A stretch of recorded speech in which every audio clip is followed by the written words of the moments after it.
flying high, flashing wings across the sky. Geordie Racer, Geordie Racer, on the road, in the street, hear the sound of pounding feet. Geordie Racer, Geordie Racer, don't wait, don't stop, you're heading home. Don't rest, don't drop, you're heading home. In the air, on the ground, see them moving all around. Running hard, flying fast, see them all go rushing past. Geordie Racer, fly!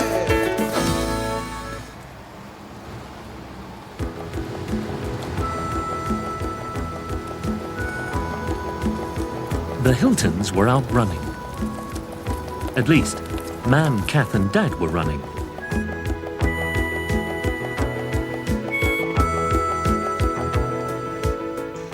Spuggy and Plod, the dog, were just watching.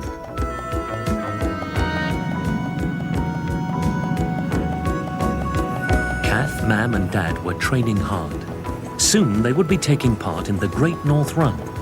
They would be running all the way from Newcastle to South Shields for fun.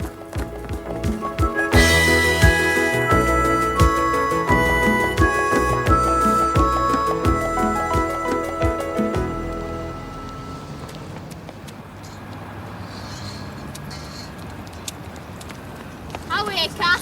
Faster! Very funny.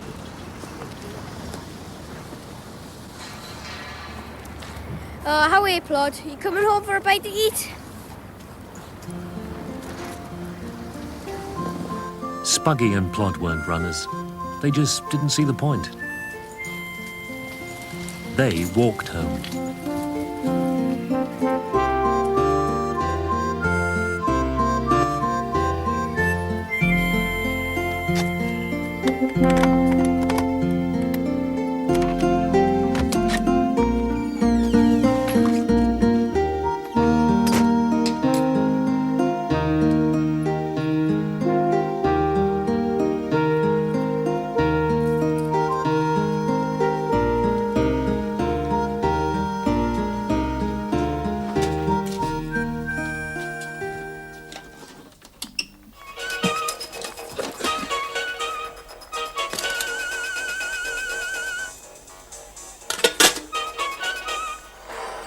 The Great North Run, a great day for the North East, and with the whole of Newcastle looking forward to the Great North Run, it's not long now to the big day.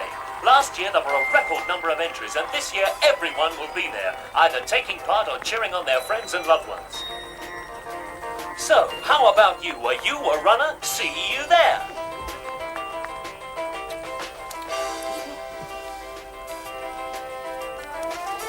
Don't even tell, man.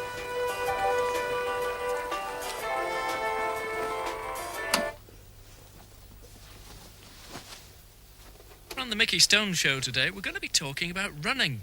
Running gets you fit and keeps you fit. It's good for stamina, suppleness and strength, provided... Running. The town's gone daft. I come to the allotment? Okay. Ta-ra then. Hi, Smuggy. Oh, hi, Janie. Guess what? You gone to the Great North Run? No, my dad's home. His ship's just arrived.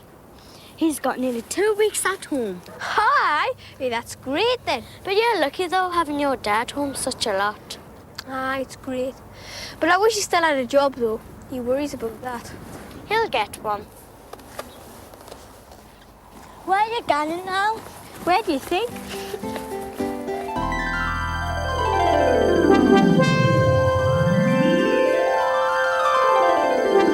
Spuggy let his racing pigeons out for their exercise and watched them flying over the loft.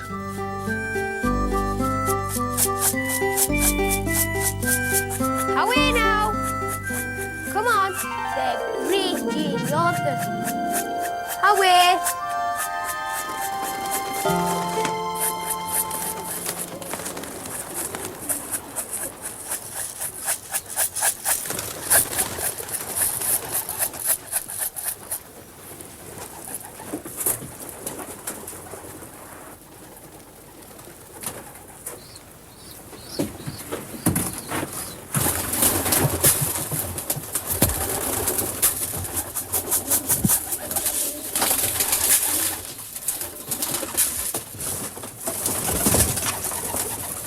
So can do with that, look. I'm late with the feet today. It's a big race on Saturday, isn't it? Aye. Spuggy, how does racing pigeons always find their way home, even if they start a race hundreds of miles away? I don't know. Nobody knows. They're just special. And this one is the most special of all. Aren't you, Blue Flash?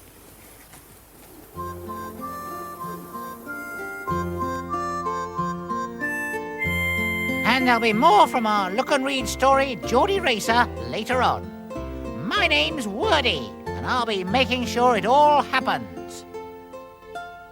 Away, Word Watchers! Oh, do you know where we are? This is a radio studio. Studio 1B at Radio Newcastle. Ho! The person who usually broadcasts from here is letting us use it. He'll be here himself any minute now. Oh, yes, here he comes. He's been to get some things for us.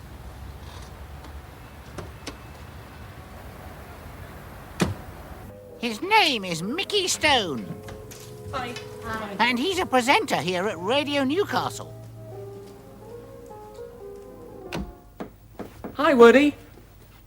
All set? Just waiting for you, Mickey. I brought the special look and read discs you wanted. Oh, well done. The turntables are all ready to play them on. And these meters help me to make sure you don't get too loud. Oh, don't be so technical, Mickey. Let's get on with it. Well, as you've already seen, this look and read story happened here in Newcastle, and I got well and truly involved in it myself. By now you should have a good idea of what it's all about. It's all there in the title of the first chapter. Runners and Fliers. Who are the runners? Read their names out loud.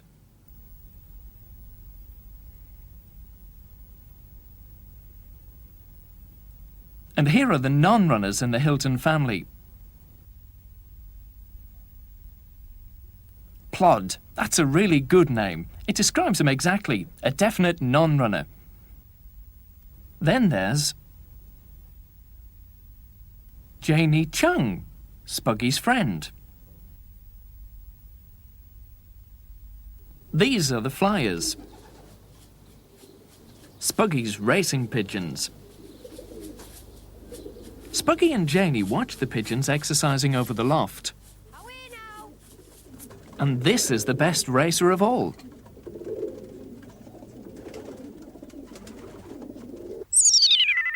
Mickey, there's a message for you. Oh, yes! I forgot to show you my message screen. It's so people can contact me when I'm on the air. It's linked up to a computer out there somewhere. Mickey, the message. But Wordie's taken it over. Huh, it's not working properly. There's still some bugs in the system.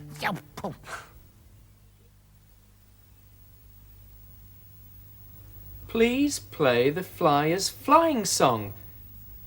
That's not a message, it's a request. Good. I like that song. I wonder who it's from. A listener? Yep. A word watcher? Getting warm. Oh, it's you. Okay, Wordie. Here it is. Oh, thank you.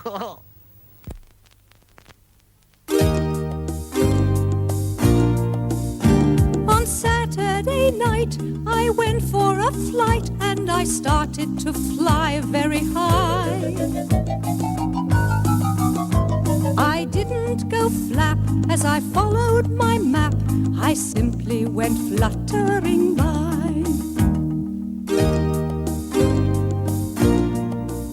Like a cloud or a boat, I wanted to float, but I crashed with a lightning flash. If only I'd flown with a flock of my own, I wouldn't have had such a smash. Flight, fly, flown, ho-ho!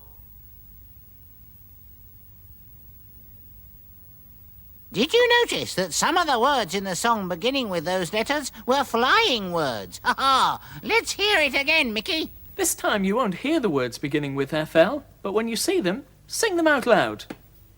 Away, word watchers!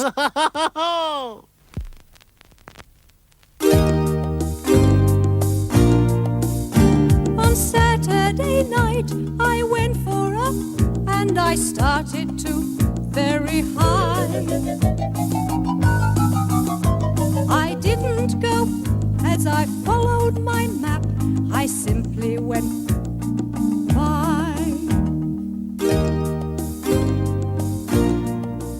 Like a cloud or a boat, I wanted to, but I crashed with a lightning. If only I'd with a of my own, I wouldn't have had such a smash.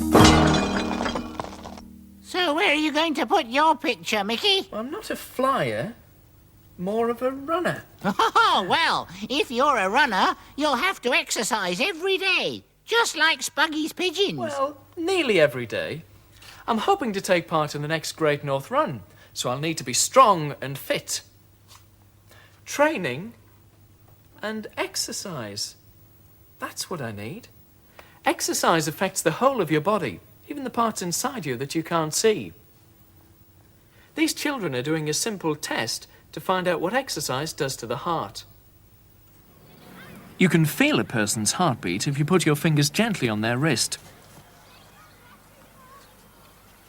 Their pulse is the number of times their heart beats in 1 minute.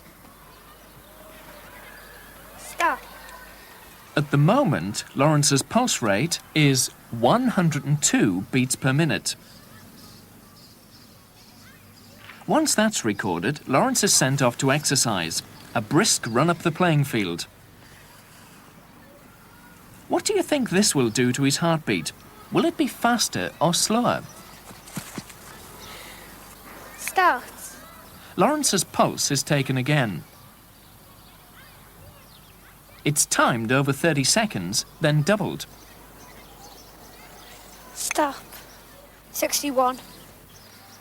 61 beats in 30 seconds equals 122 in a minute.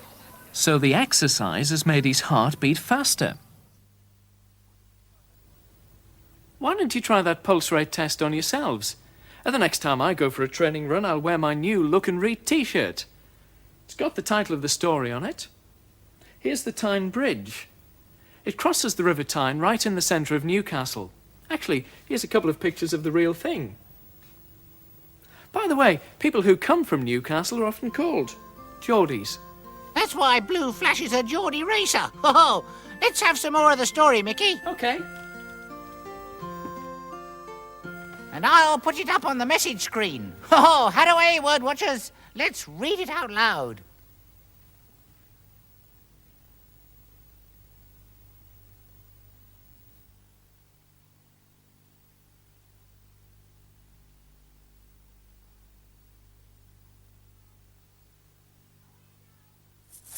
Away now! Come on, they're great, Jeannie, aren't they?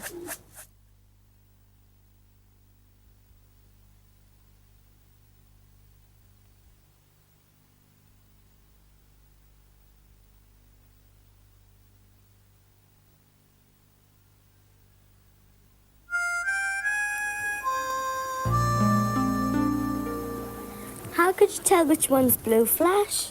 They all look the same to me. Ah, I can tell because I know 'em. Don't a Blue Flash. But each racing pigeon's got one of these rings, see? And each ring's got a number on it. Bit like condom plates, really. TN 1487. Blue Flash sounds better.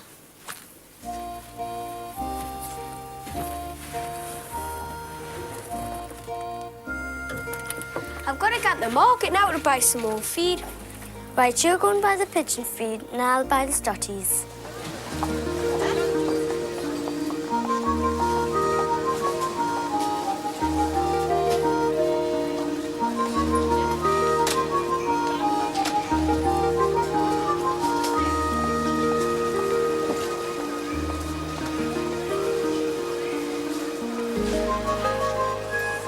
Spuggy and Janie both loved the market.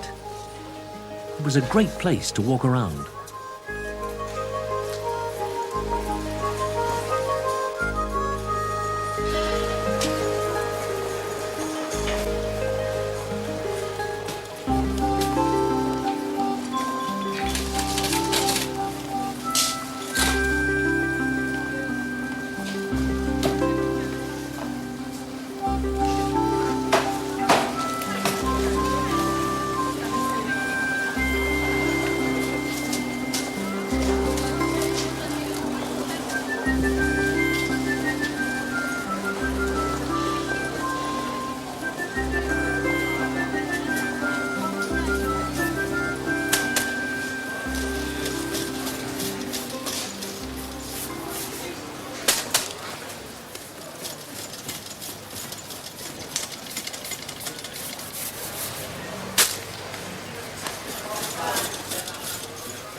Janie went to buy the stotties.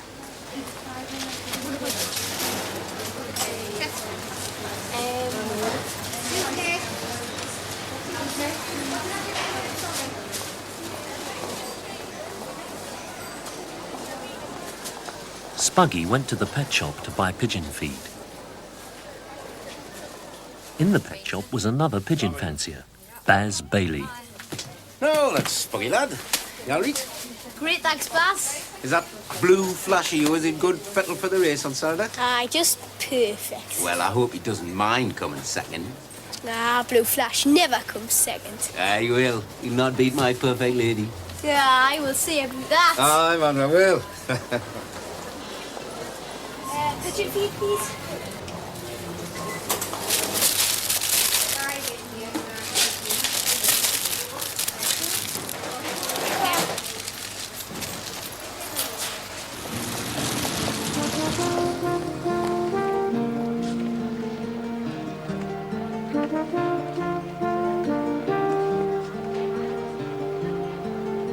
Spuggy and Janie walked on towards the river.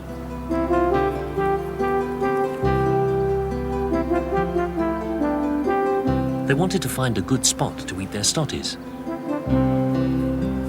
Right. Cheese and tomato or ham and Oi! You! Out of the way! I'm going to pick that stuff up. But he only took one bag.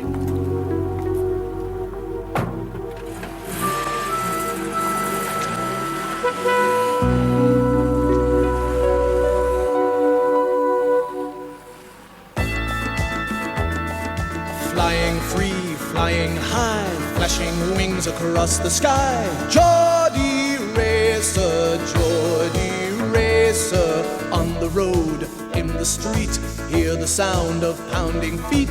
Geordie Racer, Geordie Racer, don't wait, don't stop. You're heading home, don't rest, don't drop.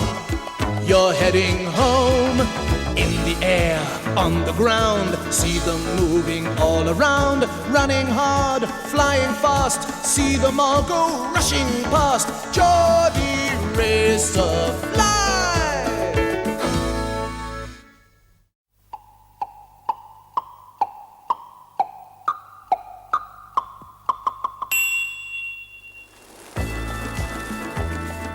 Flying free, flying high, flashing wings across the sky. Geordie Racer, Geordie Racer, on the road, in the street, hear the sound of pounding feet. Geordie Racer, Geordie Racer, fly! The story so far. Mam, Kath and Dad are training for the Great North Run. But Spuggy and Plod aren't interested in running. This is what Spuggy really loves. Racing pigeons. Spuggy thinks racing pigeons are special. And this one is the most special of all. Aren't you, Blue Flash? How could you tell which one's Blue Flash? Spuggy showed Janie Blue Flash's ring. This was Blue Flash's number. Bit like car number plates, really. What happened next? Spuggy and Janie went to the market. What did they want to buy?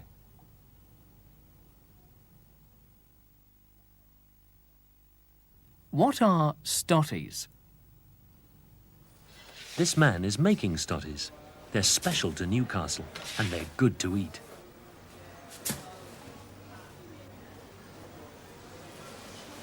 Spuggy went to the pet shop.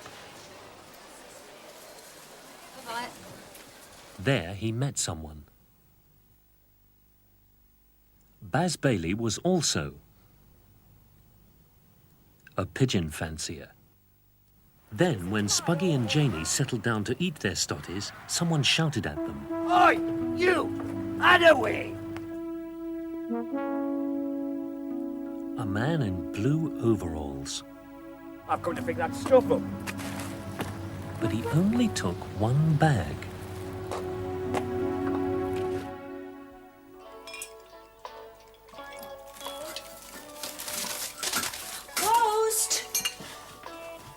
Next morning, there was great excitement at the Hiltons' house. Howie Plod?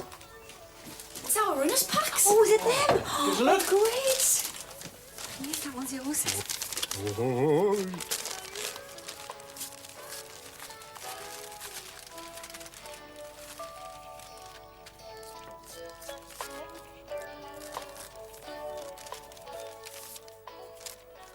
In each runner's pack was the number to be worn on the big day. Ta-da! What number are you, Dad? 26915. That's about how many hours it'll take us and all. Oh, listen to that poor old soul. Never mind. We'll carry you, shall we, Pet? Right. There was also a book about the run.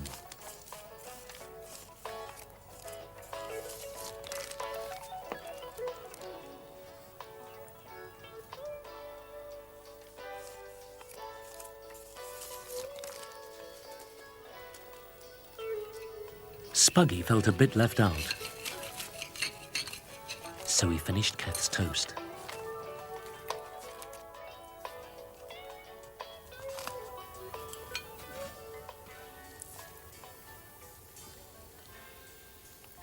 Shields looks an awful long way when you see it on the map.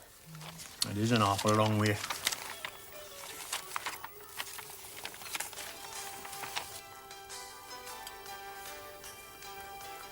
Start to another busy day. AM Northeast. Mickey Stone here. Hands up if you've been for a run this morning. Me? You saw quite a few joggers when I was driving to the studio. And as you know, an awful lot of runners in the Great North Run are being sponsored by their families, friends, workmates to raise money for charity. Turn that up a bit, Pet. Last Friday, if you remember, I said I'd be inviting some of them here to Radio Newcastle to talk about their fundraising efforts on the show. Well, the names of those lucky people have been chosen, and I'll be announcing them this afternoon. In the meantime, here's a little something for those of you who haven't managed to crawl out of bed yet, let alone go for a run. Be great if our names were picked, Dad. Maybe we could all three be on together. I'm raising money for charity too, you know.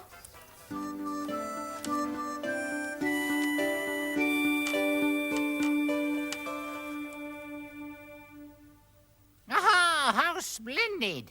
Spuggy really left them speechless. Hoo-hoo! That's what I'm going to do. Raise money for charity. Here's my sponsor form. Now all I need is... the very person. Hello, Mickey. Hi, Woody. How would you like to sponsor me? Sponsor you? What are you up to? I'm going to do a sponsored bounce. I'm going to bounce on the same spot for an hour, and people will pay me for the number of bounces I do. Oh. Look, here's my special sports bag. I keep everything I need in it. A sponsor form, a spot to bounce on, and a sponge to cool me down. Because I bet I get really sweaty. Hold on, Woody. Everything in your special sports bag begins with the same letters. Oh, yes. Spin in the SP song, Mickey. All right.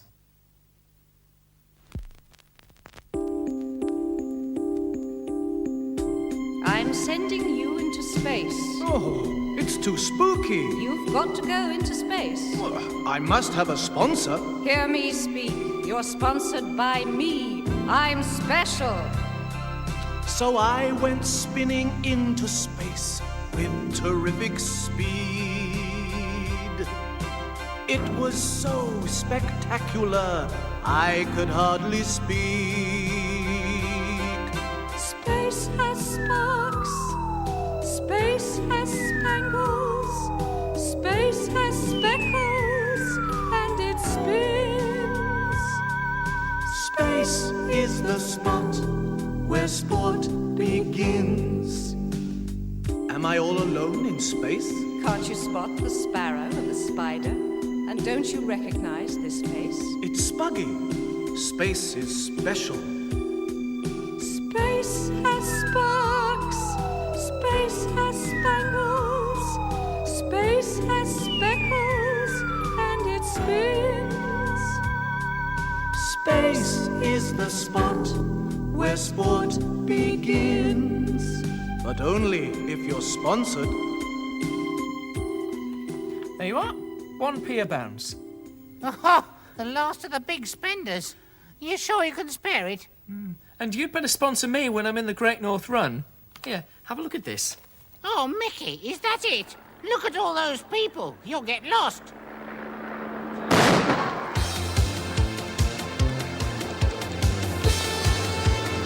It's the start of the Great North Run, one of the biggest athletic events in the world. Over 25,000 people take part every year.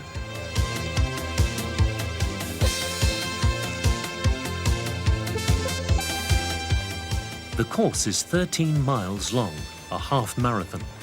The run starts in Newcastle, goes over the Tyne Bridge, and ends up at the coast near South Shields.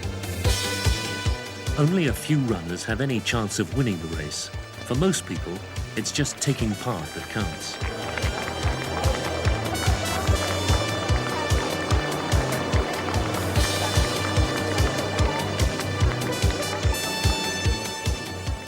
Whether you're a serious athlete or just an out-and-out fun runner, making it to the finish is the big achievement.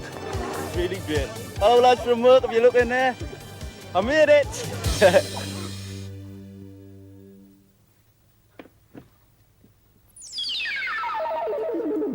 What are you doing, Mickey? I'm getting things ready for tomorrow's show. Oh. I'm listening to tapes, choosing the records, and reading the listeners' letters and requests. So you're listening and choosing and reading. Oh, it's certainly all happening. And here, just for you, my pop-picking word watchers, here's Bill the Bricky singing all about it. Yabba-dabba-doo-doo. Why don't you build yourself a ward? Build yourself a ward with an ing to say it's happening. Take fly, add ing, build yourself a ward. All together now. Flying, flying. Take turn, add ing, build yourself a ward. All together now. Turning, turning. Take nest, add ing, build yourself a ward. All together now.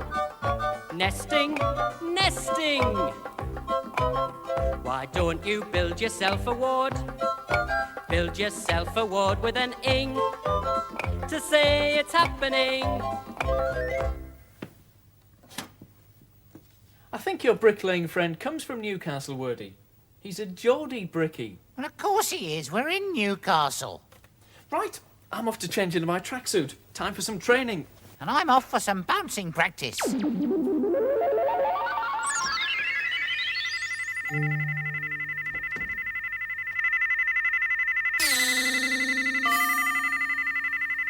Hurry, word watchers. I'm a bug bopper. I've come to fix the message system. It's still got some bugs in its works. Why, not the kind of bugs that fly and go buzz buzz. I bop bugs in computers. Electronic bugs, which make things come up all wrong. Let's have a look, shall we? Why, aye, there's some bugs to bop, all right. Look at the beginning of this sentence. What do we need here? Hurrah! A capital letter. And here, hurrah! Ha-ha! Names always begin with a capital letter. And look at the end of the sentence. Something's missing. Hurrah! A full stop. Well, that spot those bugs. Now, just to make sure all the capital letters and full stops come out in the right place next time, I'll put something through the system. Ta-ra! Think big, big, big at the beginning. Put a capital first and you're winning. Think big, think big, think big. At the end, there's a lady with a lollipop. When you finish the sentence, full stop, full stop, full stop, full stop. Think big, big, big at the beginning. When you finish the sentence, full stop.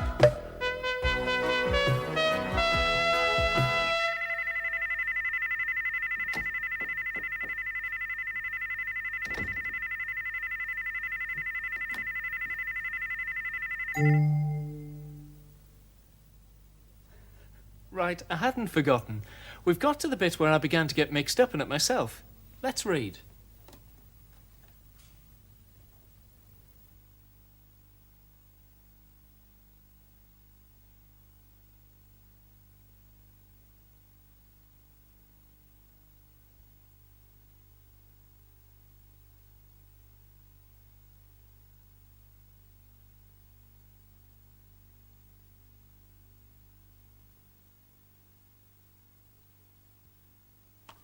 Last Friday, if you remember, Turn that I up a said I'd bit, be Pat. inviting some of you here to Radio Newcastle to talk about your fundraising efforts on the show. Well, the names of those lucky people have been chosen, and I'll be going through your cards and letters.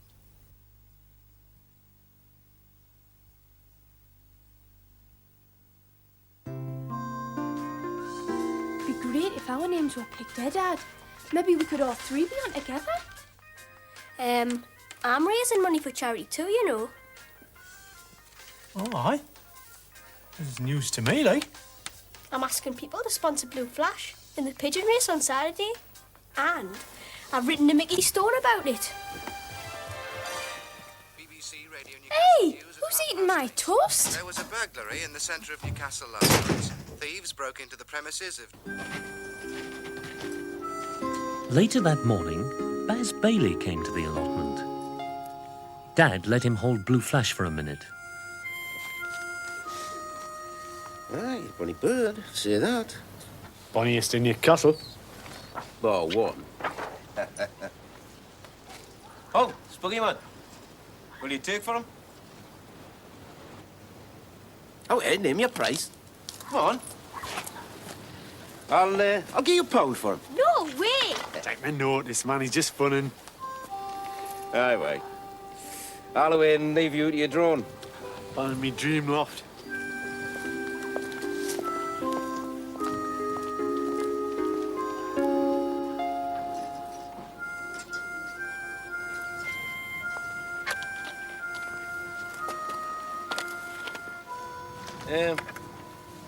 You found a new job yet, Ray? I know. But I keep trying. Look, I need another truck driver. Only part-time, like, but let us know if you've a mind.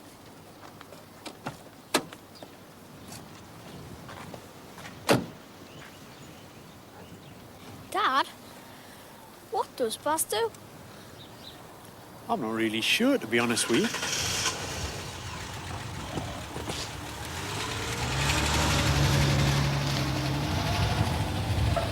Hey, up, here comes your sister. Aye. Dad, my mum's gone off to work. So just to let you know, I'm going for a run with my mates. Oh, I work too, like? What about a seat in Delaval? Is that all right? Aye, OK, Ped, but can't canny on them roads, mind. Aye. You going to see in Delaval? Uh-huh. How are you, Plod? We'll race them, shall we? Race you? You can't run 10 yards, man. Aye. We'll be at Seaton before you and your mates. You can count on that. Hey, ye can canny and all.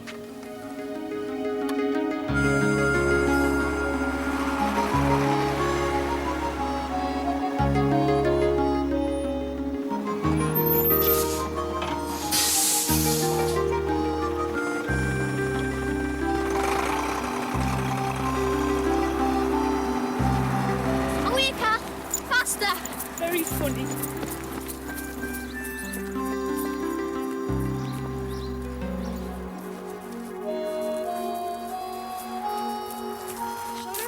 While we're here. Aye. It looks great. But the hall wasn't open yet, and dogs couldn't come in, even on a lead. The attendant said they could go into the gardens if they liked, and he pointed the way.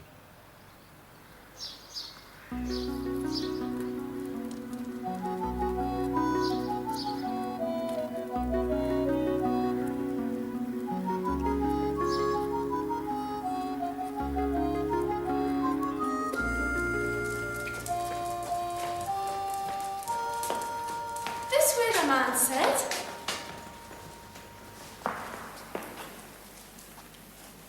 Can you not tell left from right, Spuggy? This is the wrong way. Oh, it's the wrong way, Janie. It's this way.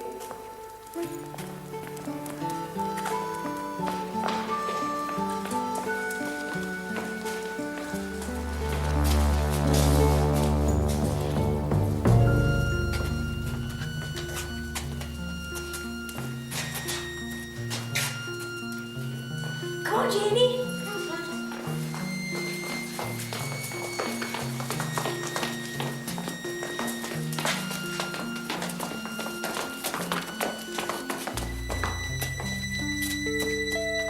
Great, man. Shh. It's the attendant. But it wasn't.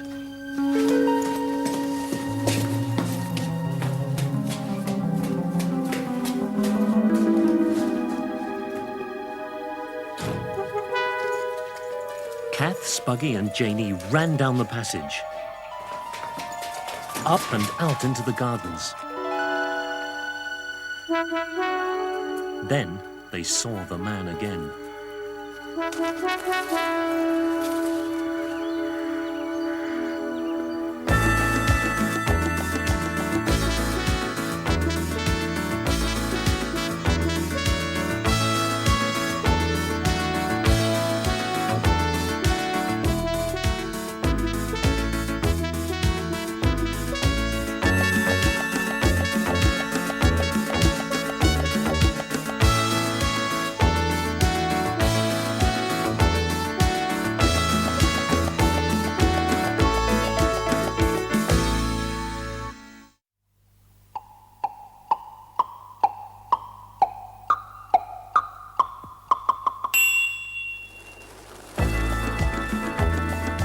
Flying free, flying high, flashing wings across the sky. Geordie Racer, Geordie Racer, on the road, in the street, hear the sound of pounding feet.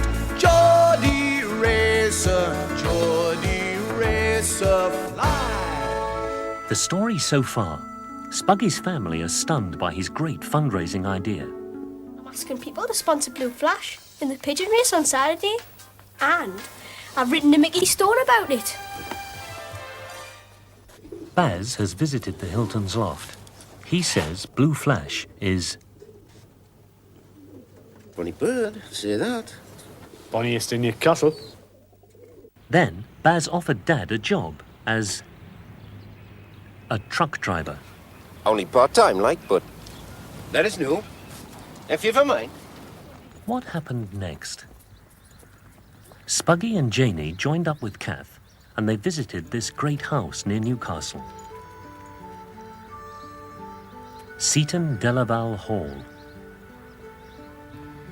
When they were looking for the entrance to the gardens, they took the wrong turning. Where did they end up? Shh. Who did they think they'd heard?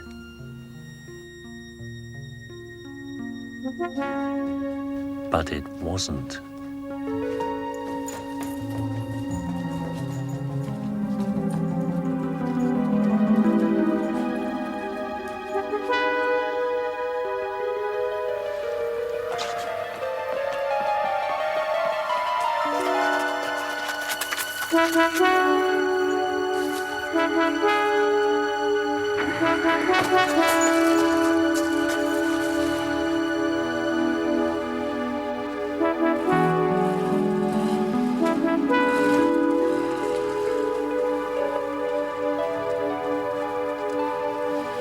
I wonder what all that was about. Did you see the number plate? C963 WHT, the same truck as before. Before what? We were shouting at yesterday. By a man clearing rubbish. Oh, aye. Howie, here comes the bus.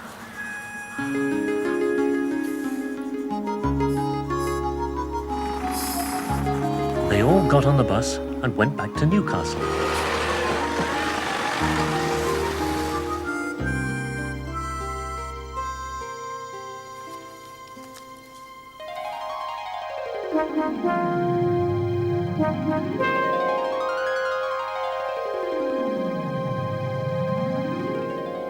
When Spuggy went to the allotment that afternoon, he took the radio with him. No, Spuggy. Oh, hi, Baz. What do you bought that thing for? Mickey Stone, Dad. He's giving out the names to get on his show. Oh, aye. It's not likely to be awards, though, is it? Right then, the moment you've all been waiting for, the lucky fundraisers. First on tomorrow's show is a young lad who's got nothing to do with the Great North Run, but he has got a really great fundraising idea. His name is Richard Hilton. Yay! Spuggy to his friends. Mickey, how did you know Spuggy's real name was Richard? Well, he sent me this letter about his fundraising idea. Look, he signed it Richard Hilton. P.S. My friends call me Spuggy. So Spuggy's his nickname? Yes, like Wordie's your nickname. No, it's not. My full name is Mr. Watchword, but everyone calls me Wordie for short. A nickname's different. What does Spuggy mean? It's Geordie for sparrow. Nicknames, none of them are quite the same. Who's gonna get a nickname? Who are you? Who are you? Michelle Bell. What do we call her? Ding Dong. Why? Ding Dong Bell. Nicknames, none of them are quite the same. Who's gonna get a nickname? Who are you? Who are you? Neil Moore. What do we call him? Lone. Why? Lone Moore.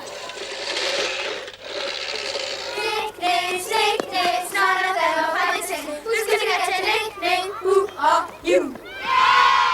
Richard Hilton. Spuggy to his friends. Spuggy was listening to the radio. Watch his face. First, he stared. Then, when he heard his name, he grinned. Can you imagine his feelings when he heard his name? And then Dad and Baz laughed. Words describing people's faces often tell us what they're thinking or feeling. Did you notice, word watchers? All those words also ended in ED. I think we should listen to what the Geordie Bricky has to say about words ending in ED. You can join in if you like. Why don't you build yourself a word? Build yourself a word with ED. To say it's happened, take laugh, add ED. Build yourself a word. All together now. Laughed, laughed. Take look, add ED. Build yourself a word. All together now. Looked, looked. Take yell, add ED. And build yourself a word. All together now. Yelled, yelled. Why don't you build yourself a word? Build yourself a word with ED. To say it's happened. And word watchers, it's finished. Now, what's Mickey up to? Wordie, it's Blue Flash. Now we've got something to show you. This is a map of Great Britain. If you haven't already found out where Newcastle is, well, it's here, in the northeast of England. But for the next bit of the story, we need to know where Folkestone is. And that's right down here, in the south. It's the place where the big Pigeon race starts, the Inland National. Ho-ho! The one Spuggy was expecting Blue Flash to win. The day before the race, the pigeons are taken from Newcastle to Folkestone in huge lorries. The lorry is called a transporter. So the day the pigeons travel south is called Transportation Day. It's over 300 miles from Folkestone to Newcastle. Oh, that's a long way to fly. But racing pigeons can do it in under 6 hours. But before they can do that, they need to be properly trained and looked after.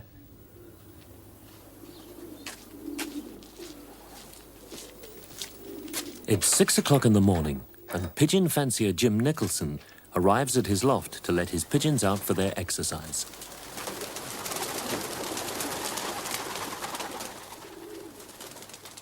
The pigeons fly around for an hour or so. That's how they get fit for racing. While they're out, Jim gets their feed ready. Pigeon food is a mixture of grain: corn, beans, peas, and various other seeds. When it's time for the pigeons to come down, Jim rattles a corn tin. The pigeons hear the rattle. They've learned that that means it's time for food.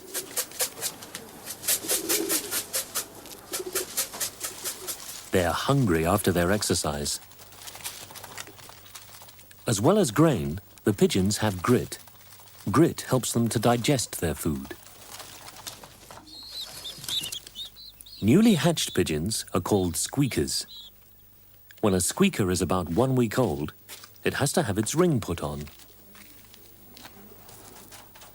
At that age, their feet are still soft and supple enough for the ring to be slipped over the toes.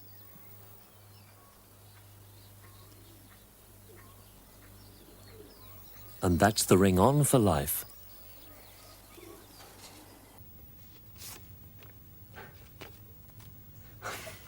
Just look at this. Mickey Ston. That's not right. There's an E at the end of my name. There, that's better. Mickey Stone. Hey, Mickey! That's no ordinary E. That's a magic E. Just watch. Don't you recognise Magic E when you see it? Oh, I think you need a lesson from the Magic E wizard. Oh, morning. I'm the wizard Magic E. I'm the wizard Magic E. I'll make sure you recognize Magic E with ears and eyes. Use your ears, use your eyes. Whee! Magic E. So if you rob, you'll get a robe with Magic E. And then the cop will have to cope with Magic E. He had a rod and then he rode with Magic E. You want to hop, you'll have some hope with Magic E. Whee! Magic E. Rob, robe, cop, cope, rod, road, hop, hope, with me, Magic E. Whee! Magic E. Right, Wordy, I think I've got it. You can see Magic E at the end of a word, but you can't hear it. But there's more to it than that. You're a broadcaster. Don't forget to use your ears. Look at this word. Microphone. Now listen. Microphone, microphone, microphone, microphone. Can you hear what Magic E is doing to this letter? Listen again. Microphone, microphone. It's making it sound different. Oh, that's it. Now, let's read some more of the story. OK, Woody.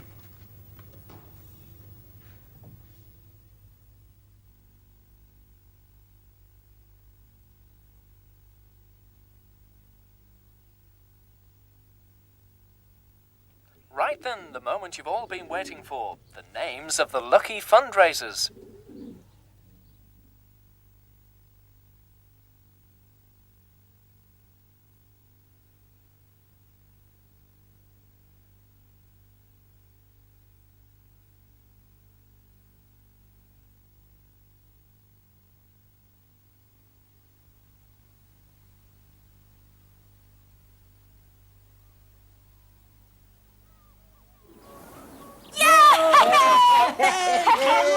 Come on! How do you swing that? Not likely to be wars, eh? So if you're listening, Spuggy, and if your mum or dad can bring you along to Radio Newcastle at 2 o'clock tomorrow afternoon, you'll be on the air. Look forward to seeing you. And after You Spuggy, got on the radio, eh? God, congratulations. Can I have your autograph? That's mine. I hope you'll be back in time. Have you forgotten, man? It's transportation day tomorrow. The birds are off to Folkestone for the race. Oh, had a wee man. Would I forget Blue Flash? Pigeons come first, Dad.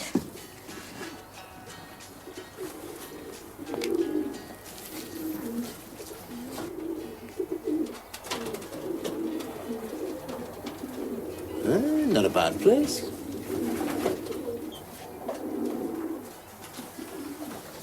You'll have to have a look at my loft sometime, Spuggy. The best in Newcastle. With the second best birds. All right. Ta-ra, then. Yeah, ta-ra, Baz. And it's 3 o'clock on the Mickey Stone Show, time for the news headlines. And news coming in of another burglary, this time in Gosforth. Among the things stolen is a gold pendant said to have been worn by Mary Queen of Scots. There was some good news. Wait, I had some good news, Dad. Ah, you didn't know. Hey, you'll have something to tell Blue Flash when he comes down.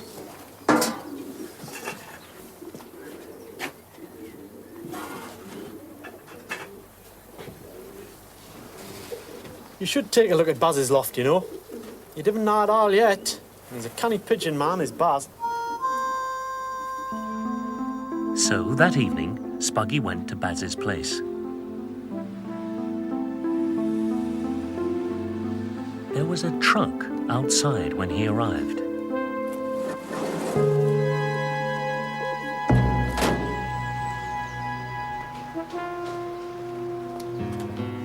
No, then, Spuggy, lad, you came then. I see you've met Victor. He's taking a few of me birds out for a training toss. How are you up the loft?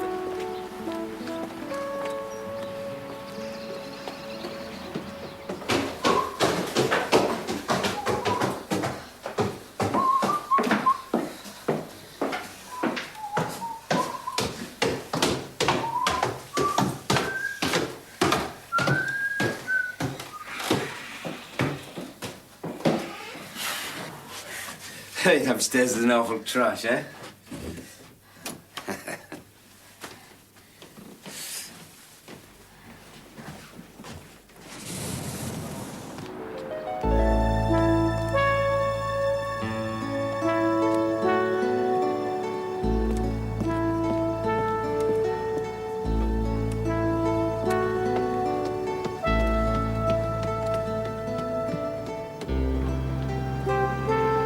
Ah, you didn't got a view like that, do the allotments, do you?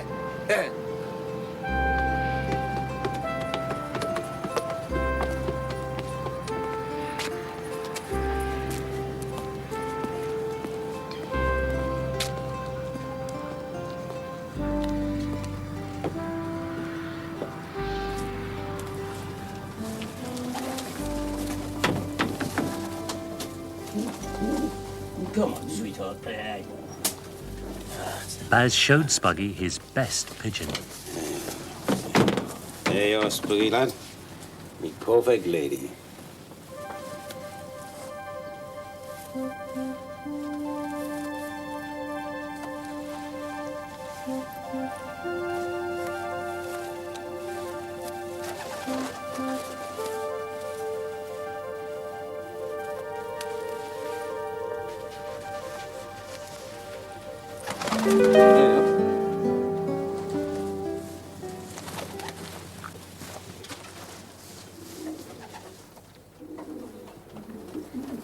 What's that, Baz? A message? Aye, man, I hope so. Gosforth, night of St.Mary, 4:30 Saturday. It's a tip, you see, from a friend of mine who knows about the ponies. Horse racing, you know. I always sends me tips by Pigeon. Keeps the birds in fettle. Anyhow, that's the horse to bet on, tell you, Dad. Light of St.Mary. My dad never bets on horses. He says it's daft. He's right now.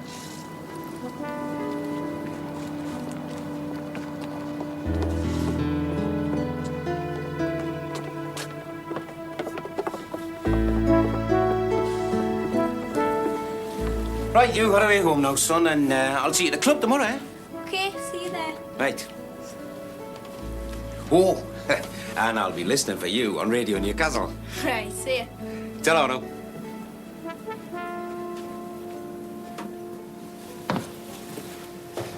You go Daft. What do you want to show him that for? Do you want to give the game away? Give off, man. He's only a bed.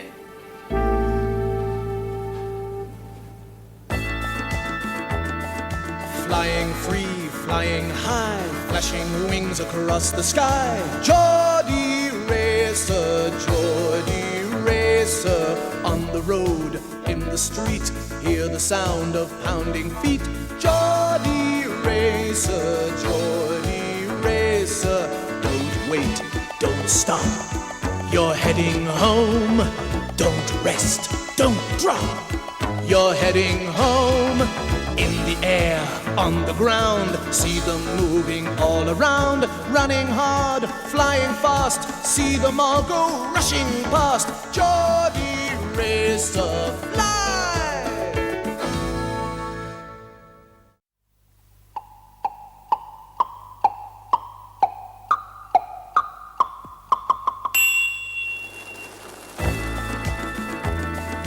Flying free, flying high, flashing wings across the sky. Geordie Racer, on the road, in the street, hear the sound of pounding feet. Geordie Racer, fly! The story so far.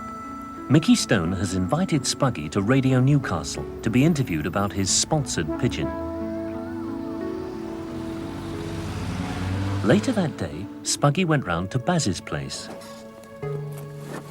There was a truck outside. Spuggy had seen it twice before. Then Baz showed Spuggy his best pigeon. There you are, Spuggy lad. Me perfect lady.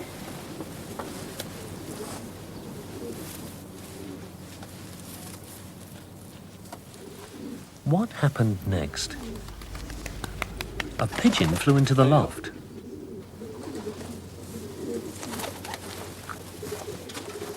What did Spuggy see tucked into its ring?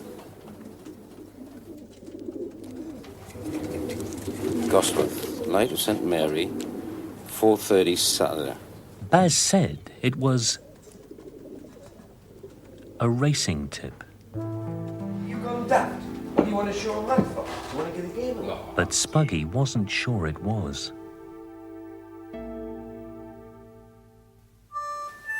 Early the next morning, Janie called.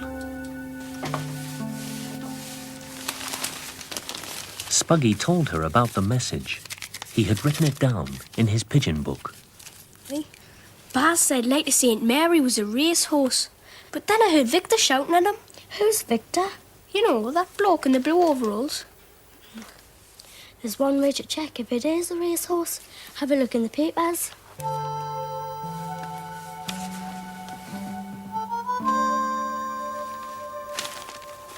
What you doing, man? Dad, is there any horse racing at Gosforth tomorrow? Horse racing at Gosforth? Why do you want to know that? That's nice sport for young lads. I just wondered. Well, there's not. Now, how do we out the house and play, will you?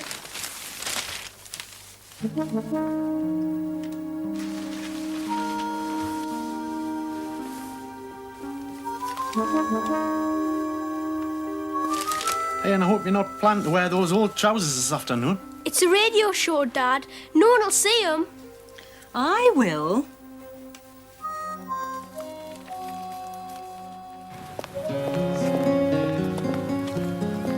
So when Spuggy and Mam arrived at Radio Newcastle, Spuggy had his best trousers on.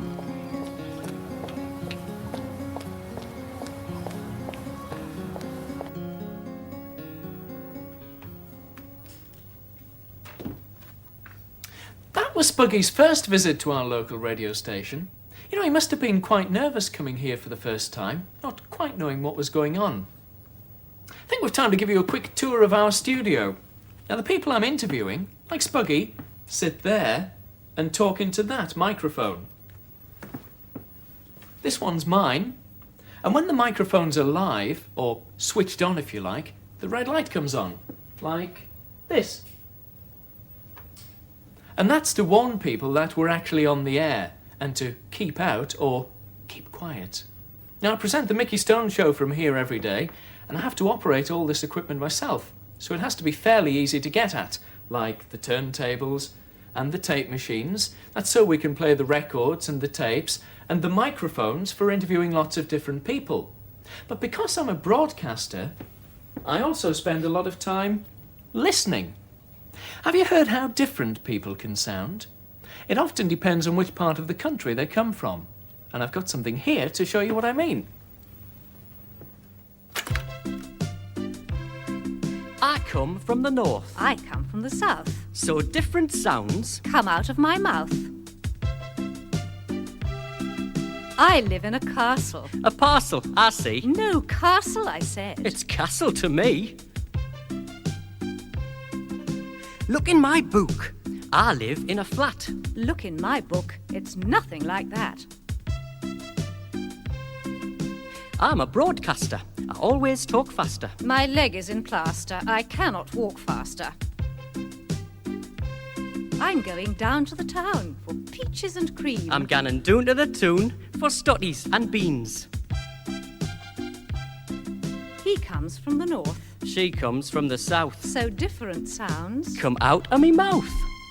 But even though we all sound different, the words we say all look the same. Look and read. Look and read. Hear the sound of look and read. Look and read. Look and read. Hear the sound of look and read. Oh, Mickey, you've chosen the winner of the Mystery Sound competition. Yes, the name's in this envelope here, and I'll be announcing it on tomorrow's show. Ooh. So, no peeking. Oh. Now, I've got lots to do before I go on the air. If you've got lots to do, then ER will make you a doer. Why don't you play us this record, Mickey? OK, Woody.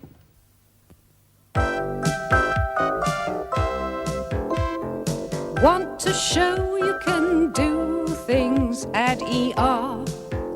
And why? 'Cause makes do a doer, see? Want to go for a spin now? Fancy yourself to win now? Add and you're a spinner. Add and you're an easy winner. Longing to go for a run now. Wish you could do that jump now.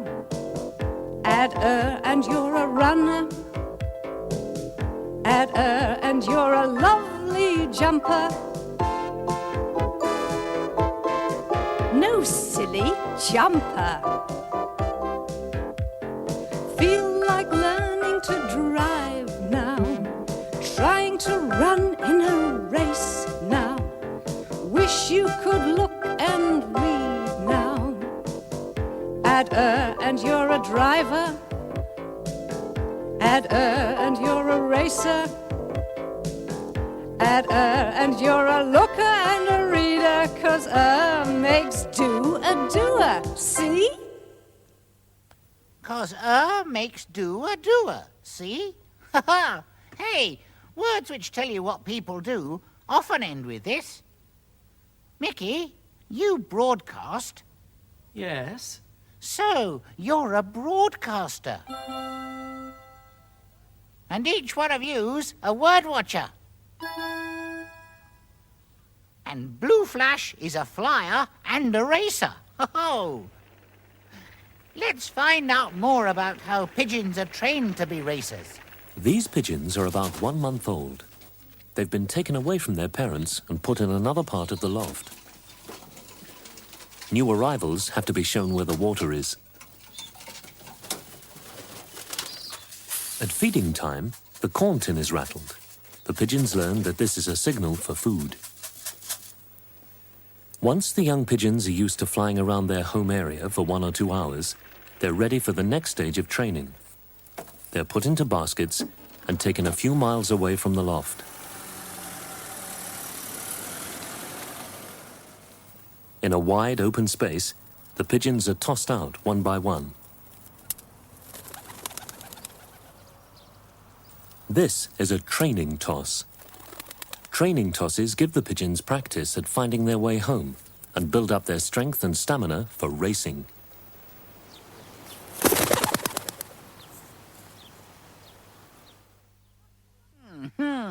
Spuggy was quite sure Blue Flash was going to be the winner of the big race. But his idea of a sponsored pigeon, that was brilliant. Oh, yes.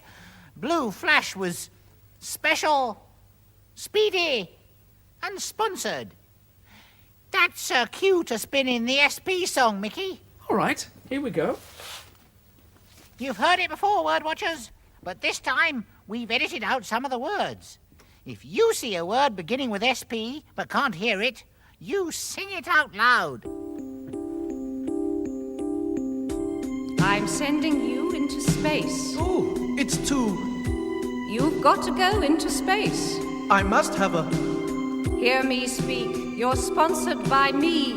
I'm special. So I went spinning into with terrific.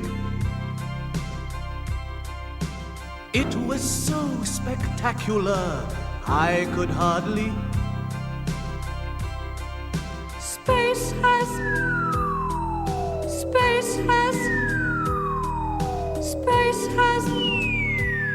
and it.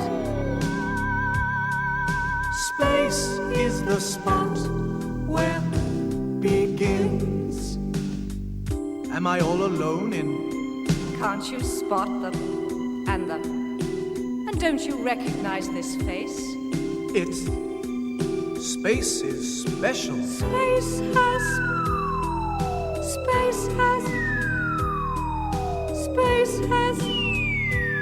and it.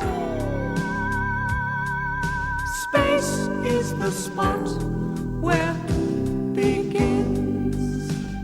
But only if you're sponsored. You'll sponsor me, won't you, Mickey? Yes. Now, let's get back to the story. Here's a copy of the newspaper Dad was reading. Did you see what Spuggy and Janie saw?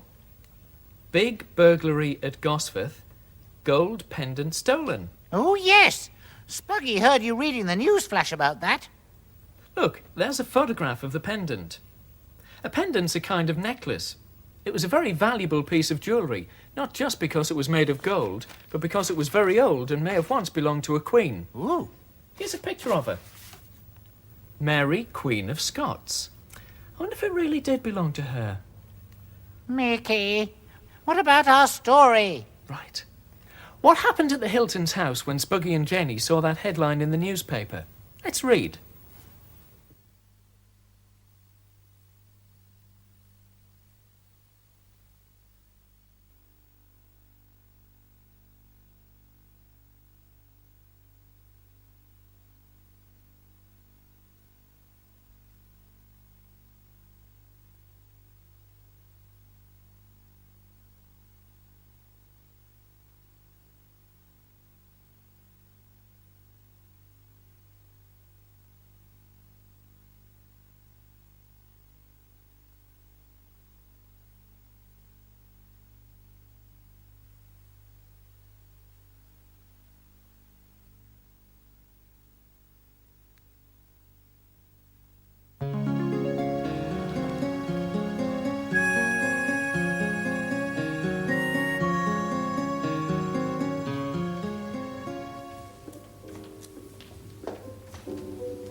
Hello, it's Mrs. Hilton and this is Richard. He's going to be interviewed by Mickey Stone. Oh, yes. They're expecting you. Now, if you'd like to take those red doors, you turn on the right, it's first on the left. All right, thanks very much. Thank you.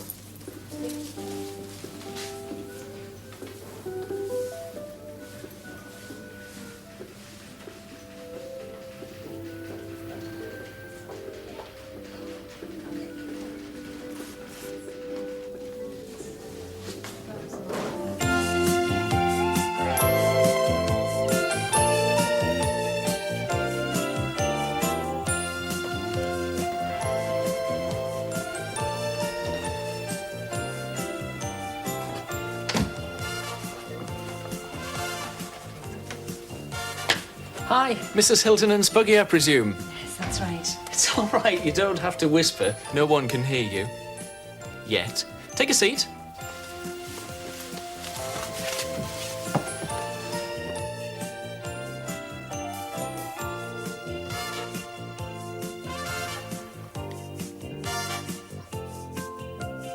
Right, Spuggy, we'll be on any minute now, so just relax and enjoy yourself, okay? Rest of the family listening at home, are they? Oh, just his dad and his sister Kath. Right, we'll be on in a minute.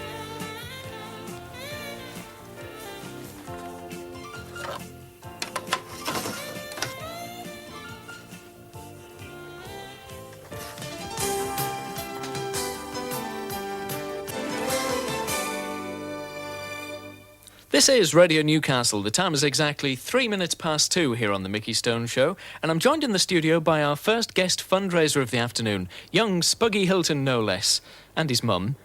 Would you like to say hello to your dad and sister, Spuggy? Hello, Dad. Hello, Kath. Right, Spuggy, that's cleared the fluff out of the microphone. Now, tell us about your fundraising idea. It's all to do with racing pigeons, is that right? Aye, that's right.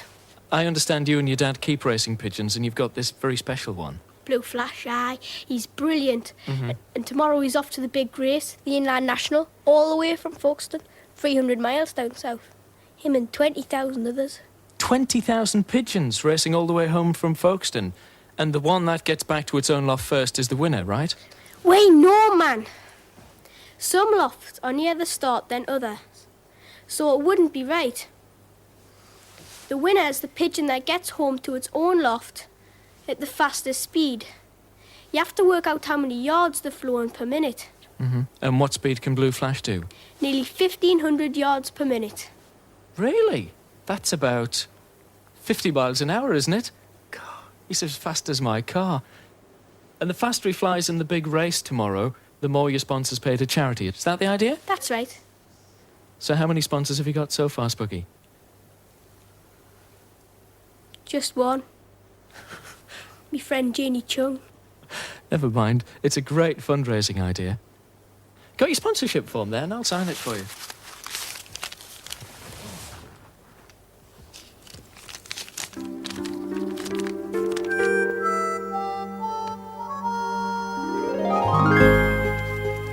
Spuggy's Pigeon Club was the race centre for the Inland National.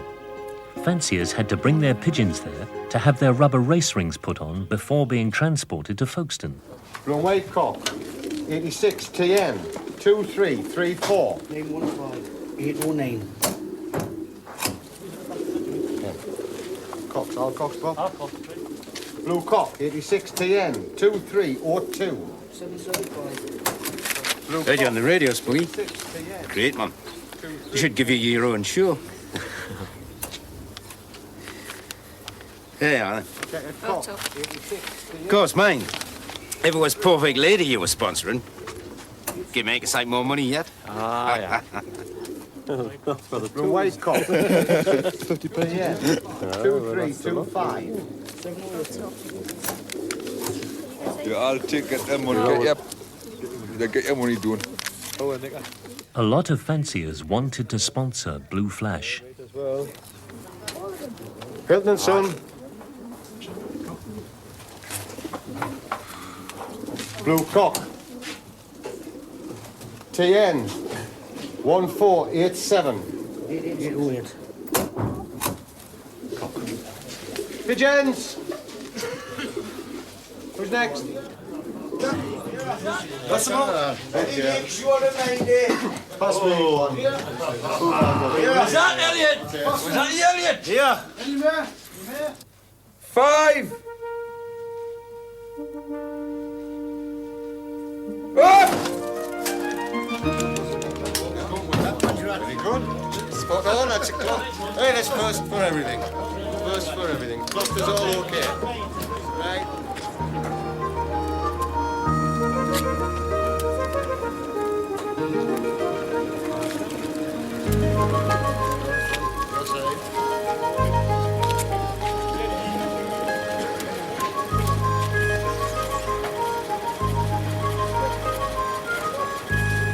When the last pigeon had been loaded, the huge transporter moved off down the road.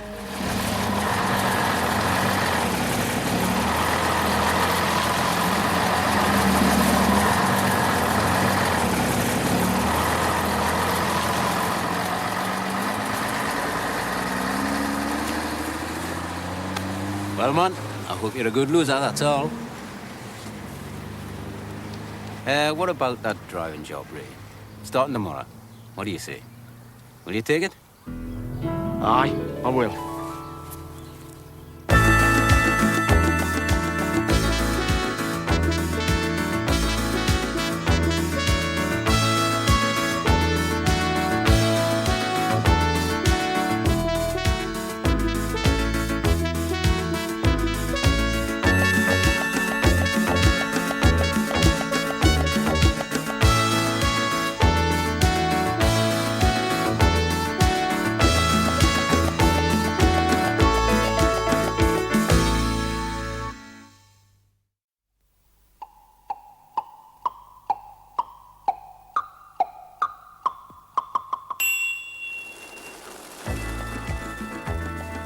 Flying free, flying high, flashing wings across the sky. Geordie Racer, Geordie Racer, on the road, in the street, hear the sound of pounding feet.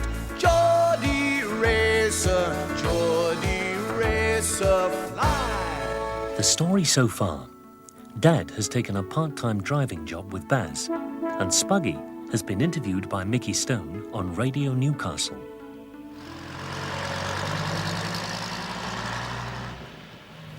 I understand you and your dad keep racing pigeons, and you've got this very special one. Aye, Blue Flash. He's off to the big race, all the way from Folkestone, 300 miles down south. Him and 20,000 others.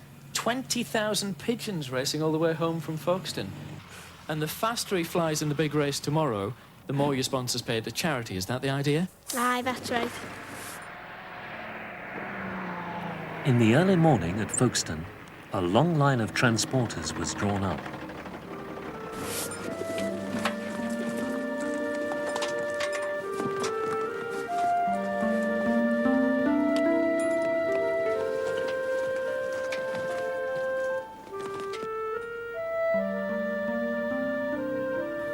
Get ready! Cut!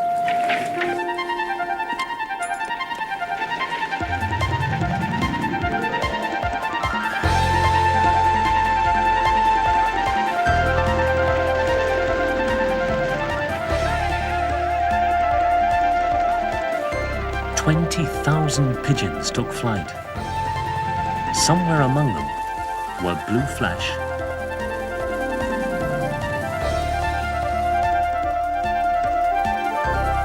and Perfect Lady.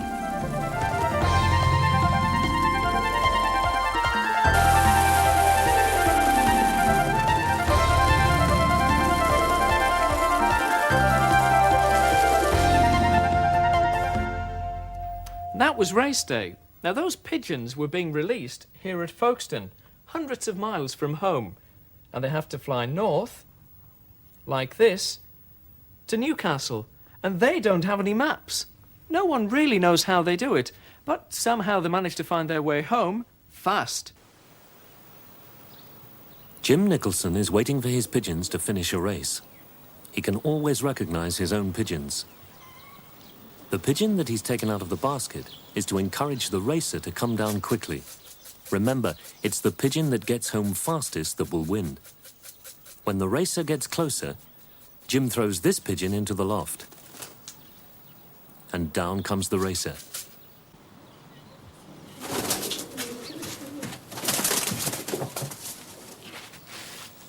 Jim has to catch the racer and get its rubber race ring into the timing clock as quickly as possible.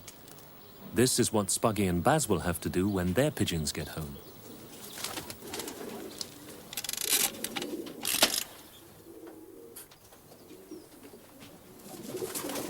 But do the pigeons all get back safely? What are the dangers?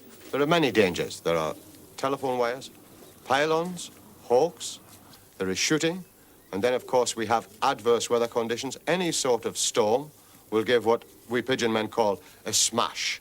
This puts them right off their line of flight, and we lost a lot of birds. Away, Mickey! After all those pigeons fluttering and flapping, let's flip with a Fliers song.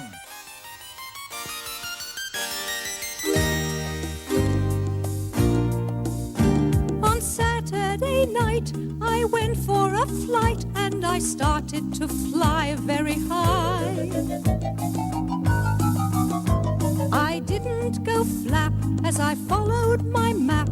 I simply went fluttering by.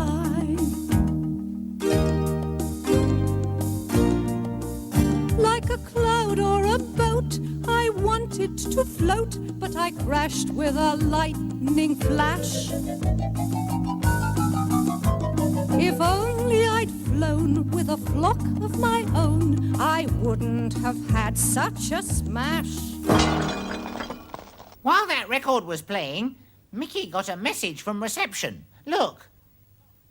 Please pick up Plod as planned. Oh, Plod. That's the Hilton's dog. Mickey, what's going on? I haven't had a chance to tell you, but I'm dog sitting today. The Hiltons have gone to visit a friend who's got 4 cats. Plod in the studio? Blah, this is my place. You just plonk him down there and expect me to get on with my work. Wordy, there's plenty of room. And I'm planning to play a special Plod song. A Plod song? No, it's all a plot. It's quite plain you don't want me around. I'm not playing anymore. Oh dear, Plod, I think we've upset Wordy.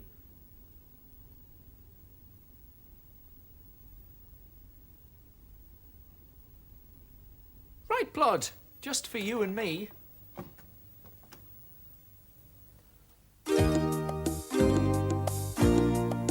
In my usual way, I went out to play and took up my place in the race. Oh, I needed a prod, 'cause I went at a plod and I turned rather red in the face. I wanted to please as I plunged through the trees, but a van came and ruined my plan. This was a disaster. My legs were in plaster. What a race, what a plot, what a man!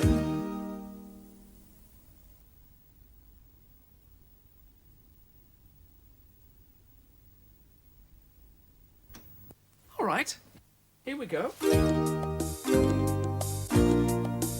In my usual way, I went out to and took up my in the race.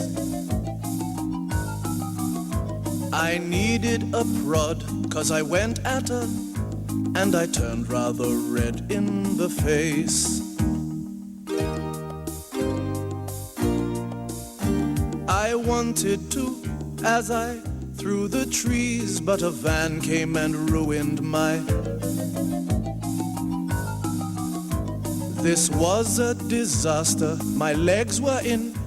What a race. What a man. Huh. A dog in the studio, I ask you. No thought for my feelings. Just like a DJ to get things wrong. Way, hey, I'm your local DJ. Glad you're tuning in today. What's this next disc I'm going to play? A lovely romantic ballad, I Was You by Moonlight? Ay, that's kinda odd. Start again, you silly bod. What's the first letter of that word? I Saw You by Moonlight. Yeah, greatest title you ever heard. It'll wow you, baby. Well, Word Watchers, Wordy's made it quite plain he doesn't think much of me at the moment. He's still out there sulking. I hope he comes back soon because we haven't finished making our kite. It's a magic E kite. Look, it's got words in its tail which change when you add magic E. There's kit, kite, and hid, hide. Can you hear how Magic E is changing the sound of the letter I? But we still need lots more Magic E words to fill in the rest of the tale. Wish someone was here to help me.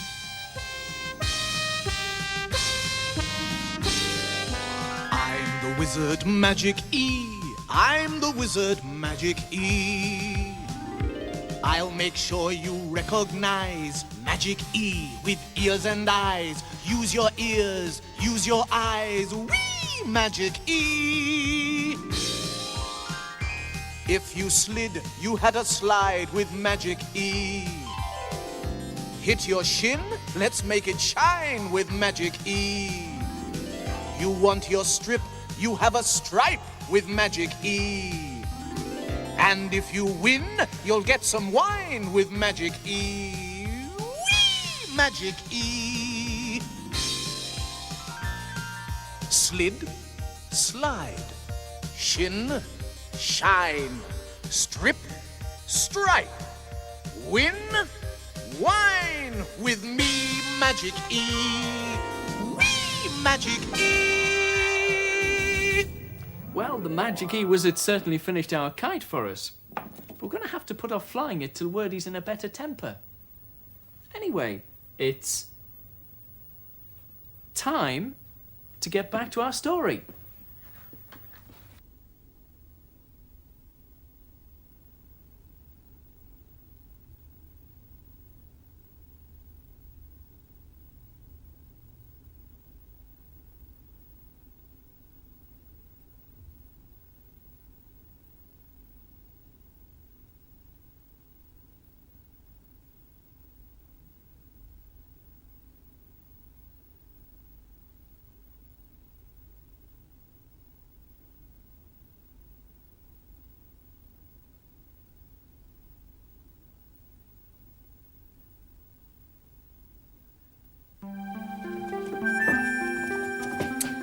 How are you plodding, will you? 300 miles away in Newcastle, the Hiltons were setting off too. Dad, Kath and Mam were going on a training run, while Spuggy and Plod were going to the allotment. Right, there's your dinner. Thanks. You're going straight down to the allotment now, then? I'm going to wait for Blue Flash. He'll not be home for hours yet, man. 1:30 at the earliest. He's maybe fast, but he's not Concord, you know. Oh, it's all right, man. I'll find plenty to do. Aye, aye. There's plenty weeding for a start. How about Ploddy? Hey, and keep that dog off the tatties. This is the biggest race Blue Flash has ever flown in, you know. But he's gonna win. And they do it all.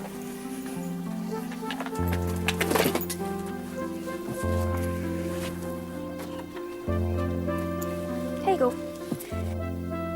Right then, you gonna give us a hand with the jobs?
When Spuggy had finished his work, he got out his pigeon book and looked at the message again.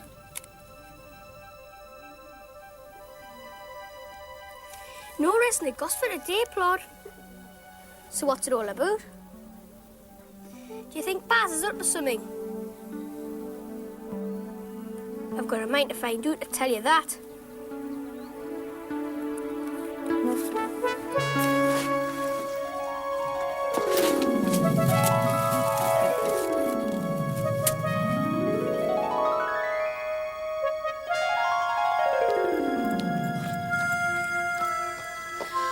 Flash weren't with him, Dad.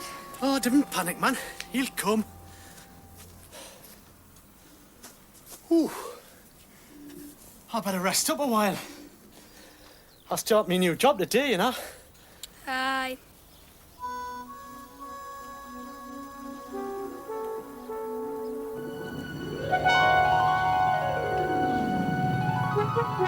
Hurry, money lass. Hurry then. Hurry home, money lass. Hurry. Hurry. Hurry, hurry. Hurry, that's it. Hurry.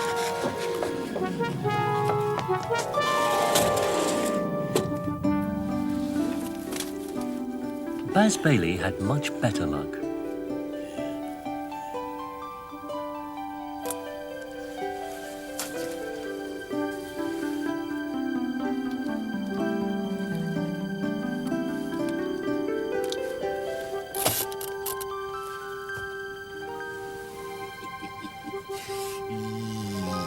Canny lass. You're a cracker. A real cracker.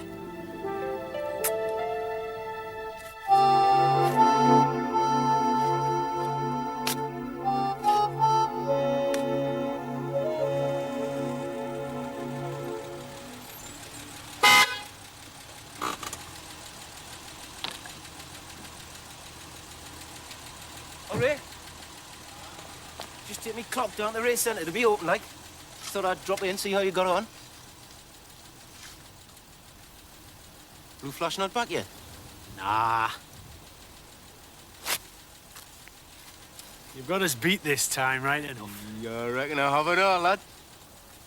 You'd never know my lass had been in the race. She looks that bunny. Gone round and see for yourself if you like, man. Hey. Me you sulking, you know?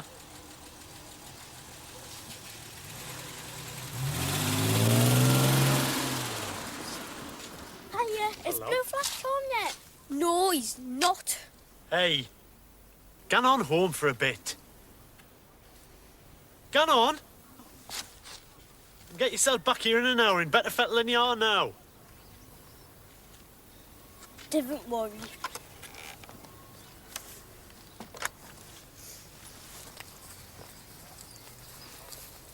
Sorry. It's all right. It's not just the getting beat.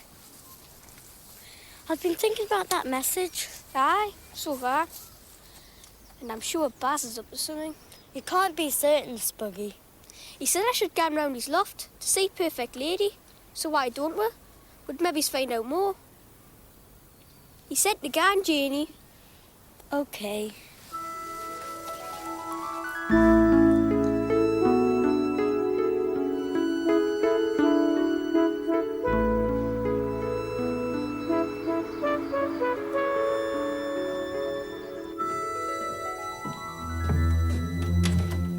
Hello? Anybody there?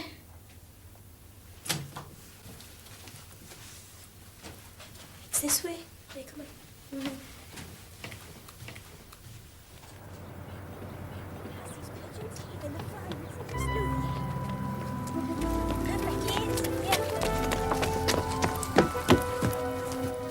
There's Perfect Lady.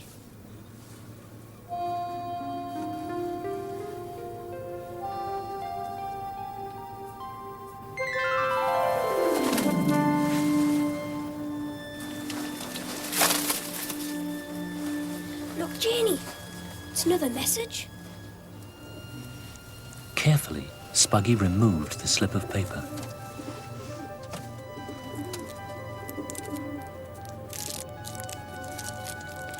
Jasmine Cellarman, 12 o'clock, Monday.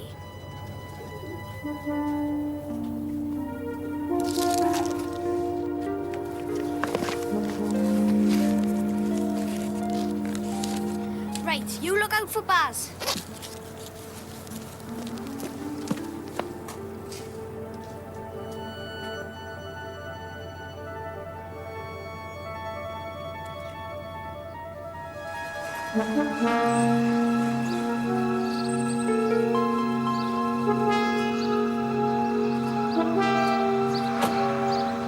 Baz is coming back.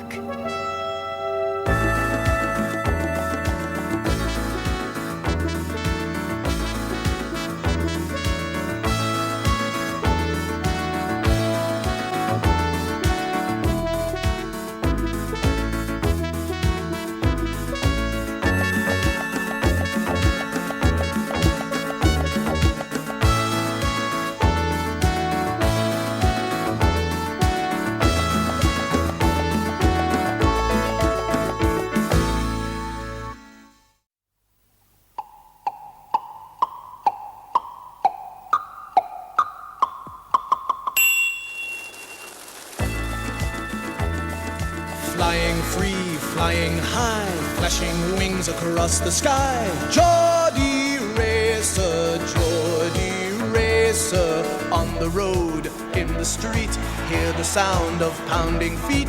Geordie Racer, Geordie Racer, fly. The story so far. Spuggy was upset when Blue Flash didn't return from the big race. Blue Flash weren't with him, Dad. Oh, don't panic, man. He'll come. Baz was sure his pigeon, Perfect Lady, was the winner. You've got us beat this time, right enough. You reckon I have it all, lad?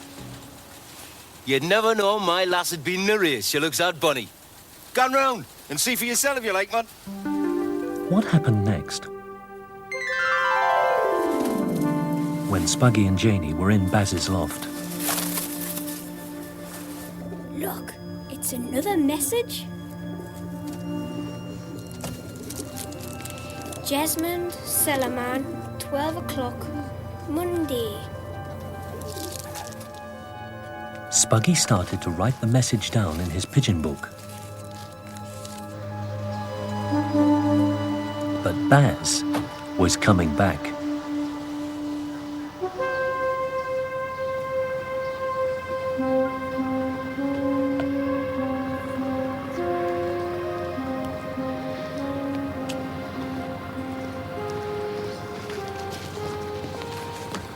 Welcome to the winning loft.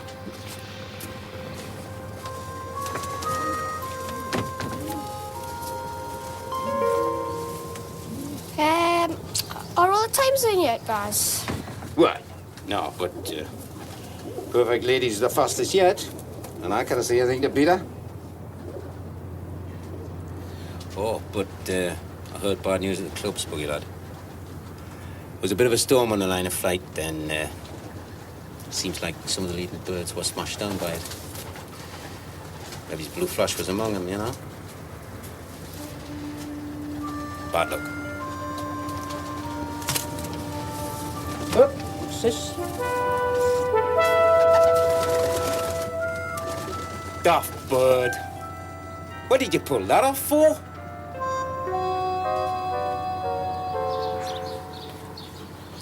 Right then, Spuggy lad. I'll see you about, eh? And I hope Blue Flash turns up, eh? Aye, right. Thanks. I'm sorry about Blue Flash. Right.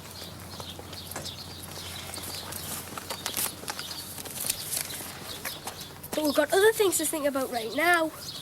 Well, Cellarman can't be a horse. There's no race course at Jesmond. Then Janie noticed a sign. Look!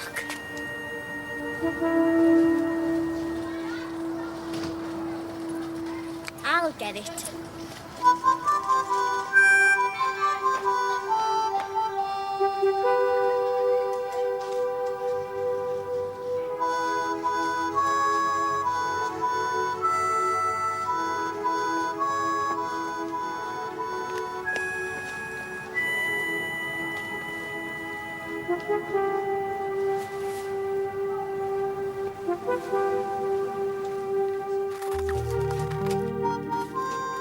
Back home, Spuggy found a stotty to help them think.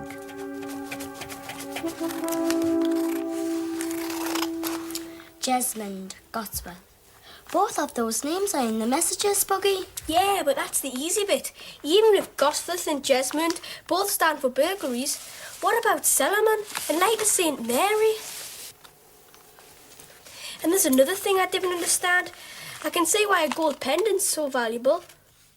But what's so special about these paintings? They're old. Well, that painting on the wall's old. I painted it last year. No, that's not valuable. It's not old enough, and you're not a famous painter. What is it anyhow? A spaceship? Give over, man. What is it? It's a lighthouse. Can you not say that? St. Mary's Lighthouse? St. Mary's Lighthouse. St. Mary's Lighthouse. Light of St. Mary. It's not a horse, it's a place. 4:30 Saturday. That's today. Oh wait, let's get over there and see what we can see.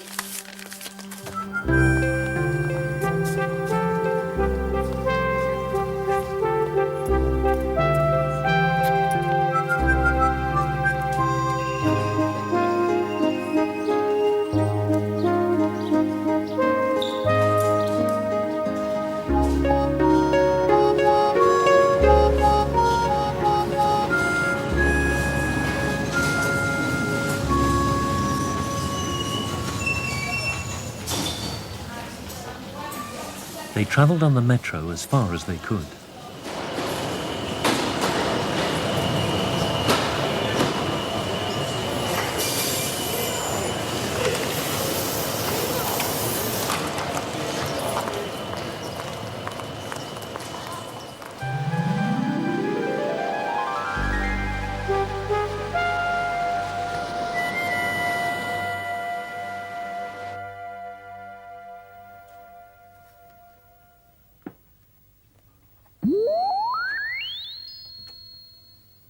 Hi, Wordie. Feeling better? Oh, yes, thanks, Mickey. I'm sorry I got upset. No more dogs, I promise. Plod's gone and you've got the whole studio to yourself. Oh, good. Oh, what's happened in the story? Well, Spuggy and Janie have just realised that the first pigeon message was all about the lighthouse on St. Mary's Island. Oh, yes, the one not far from here. That's right. They went there by metro. I remember now. Oh, Mickey, what's going on? It's as dark as night in here. Hello? Yeah, can we have some lights on in the studio, please? Oh, yo, ouch. Ooh, that's much too bright. Turn it down a bit. Oh, I-G-H-T. Look, word watchers. Those letters are in the word lighthouse.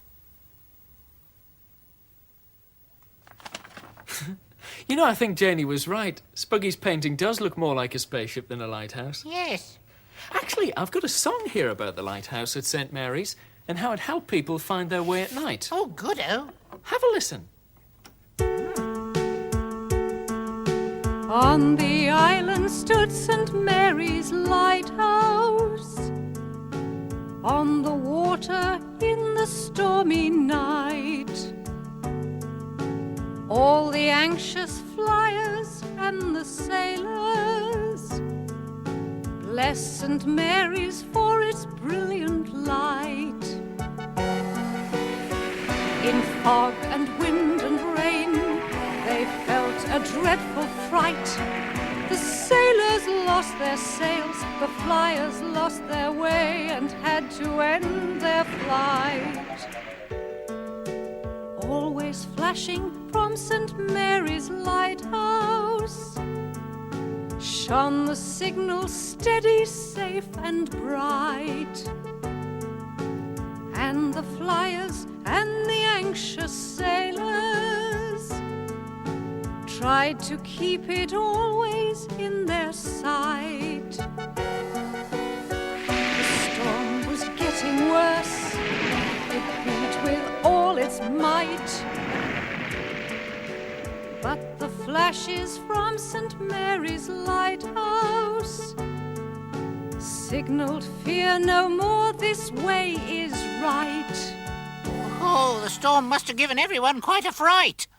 But I like that song. Hey, Wordie, I've got a problem with this request. Oh. I've just spilled some coffee on it and I can't read this word. Listen. Please play a record for my grandma, Mrs. Betty Wilson. I go round to her house every Sunday for tea. She makes the best something or other in Newcastle. I wonder what that word can be. Well, it's something that's good to eat at tea time. Cakes?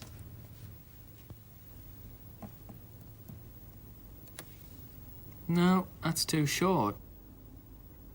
Oh, Mickey, what do people eat lots of in Newcastle, like Spuggy? Oh, I know.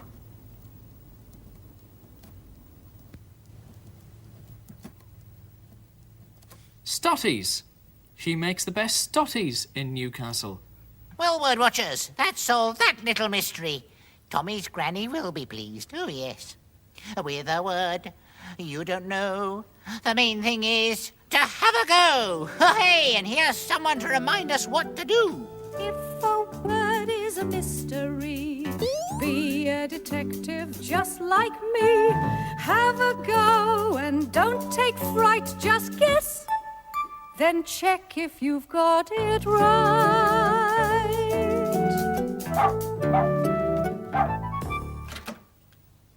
Now, while you were all listening to Wordie and Dog Detective, I've got started on some tape editing. I've recorded these words here on tape. listen, look, read.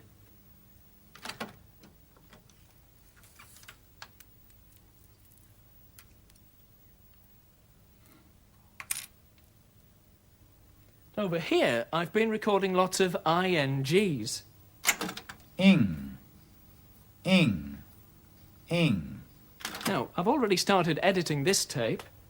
Each of these little bits of tape has an ing on it.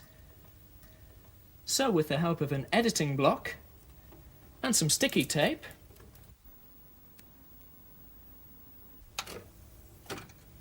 what do we have?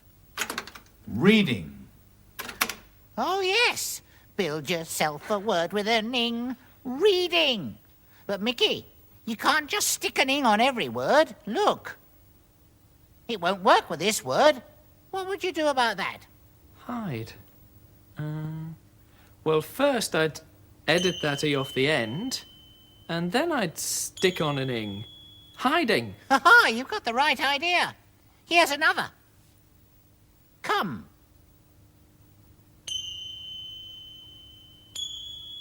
Coming. But I'm not coming, I'm going. I must get in some more training. I think I'll jog over to the lighthouse. I'll come too. I want to fly our magic-y kite. OK, Wordy. I'll leave a message to say where we've gone. Hey, wait for me. Right, off we go. Lighthouse, here we come. Howea, World Watchers. It's me again, the Bug Bopper. I feel there's a spot of bug bopping needed round here. Why, aye, look at this message. Off to the lighthouse. There's a capital letter at the start, all right, but look, nothing at the end again. I wonder why. Those two were rather excited when they left, weren't they? So their message needs, howea, an exclamation mark. It shows what Wordy and Mickey felt like. It's a sort of excited full stop. Now I'd better fix things to make sure an exclamation mark always comes up when it's needed. Ta-ra!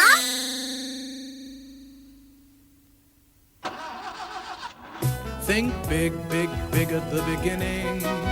Put a capital first and you're winning. Think big, think big, think big. Want everyone's a notice? There's no need to bark. Get everyone's attention with an exclamation mark. Exclamation mark. Exclamation mark. There's no need to bark. Get everyone's attention with an exclamation mark.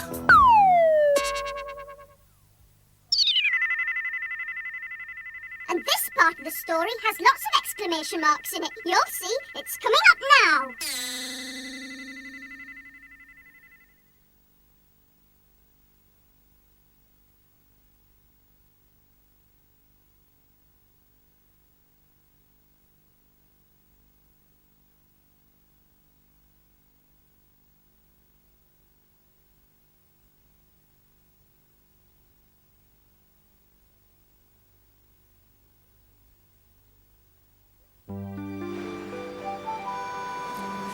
Buggy, I think the tide's coming in. I think we'll ought to wait.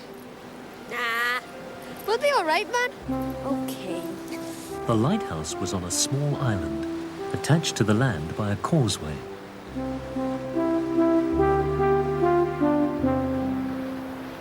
They walked across to the island.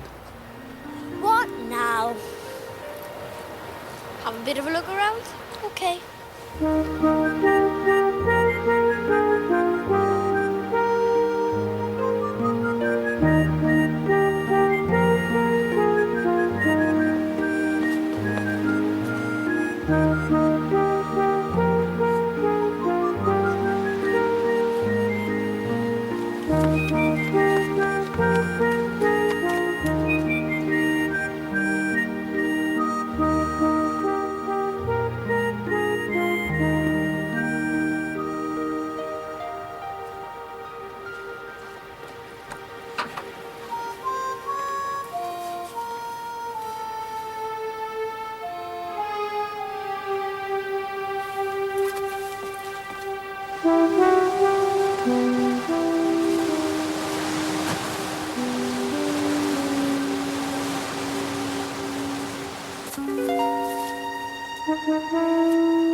Jenny! Jenny! Jenny, come and look.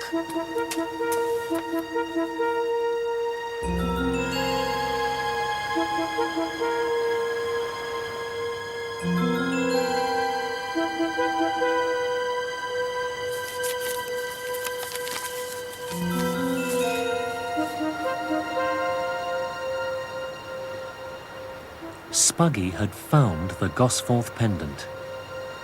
We'd better tell somebody. Put it back where you found it.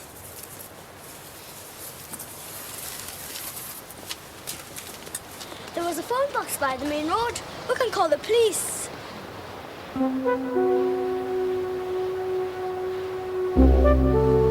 How long before it goes out again?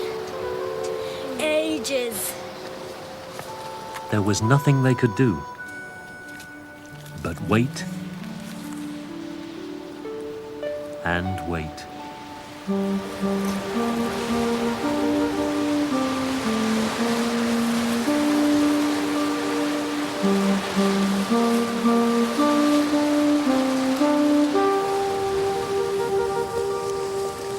You're right about this place anyhow, Janie. Right to St.Mary. But what about Cellars? Is that a hiding place too? Well, it's likely, isn't it? But where's Buggy?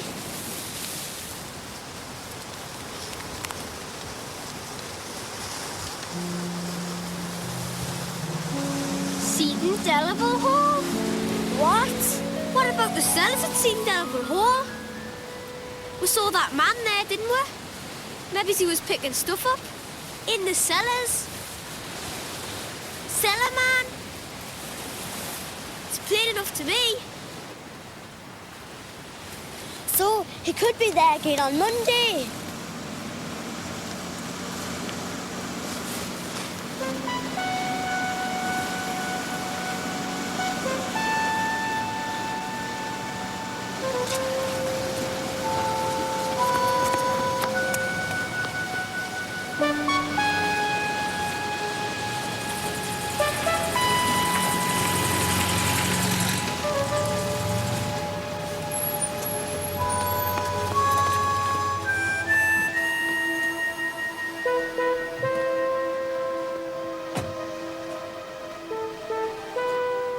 Spuggy and Janie watched as the driver went into the shed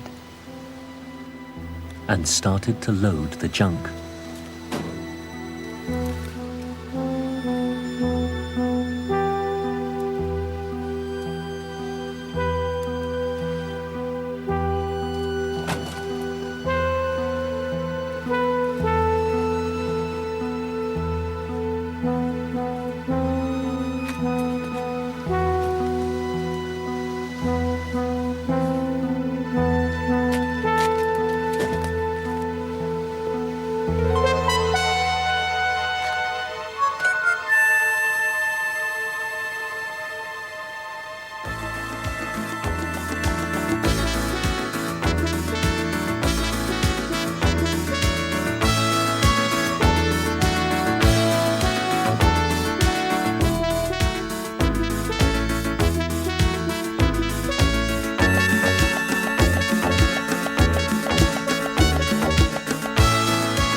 Flying free, flying high, flashing wings across the sky. Geordie Racer,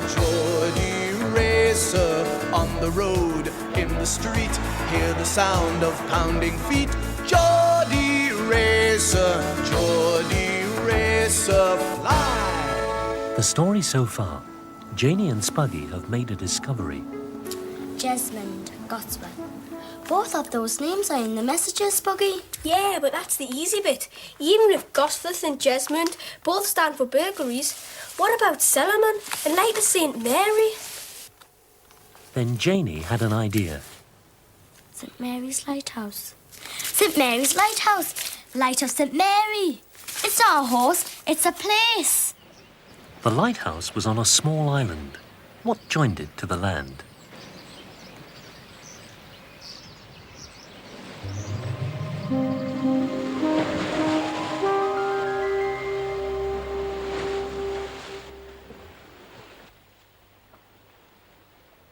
What did Spuggy find on the island? What happened next? Someone came to collect the stolen things. It was Spuggy's dad.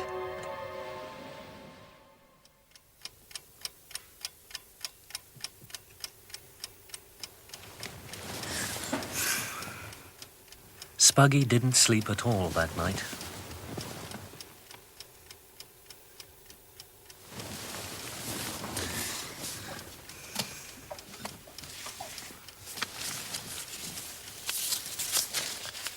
His dad couldn't be mixed up in crime. Could he? But he had seen him moving the stolen things. Spuggy knew he should tell the police. But would that be telling on his own dad?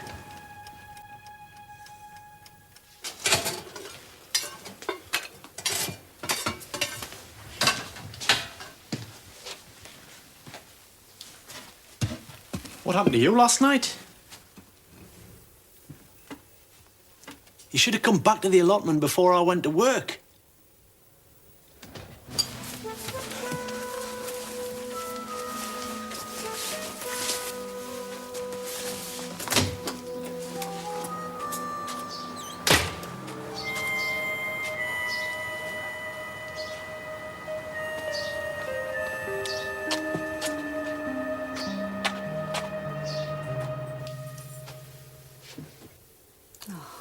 Poor lad. He loved that blue flash. Aye. But you cannot be a pigeon man if you cannot take your losses.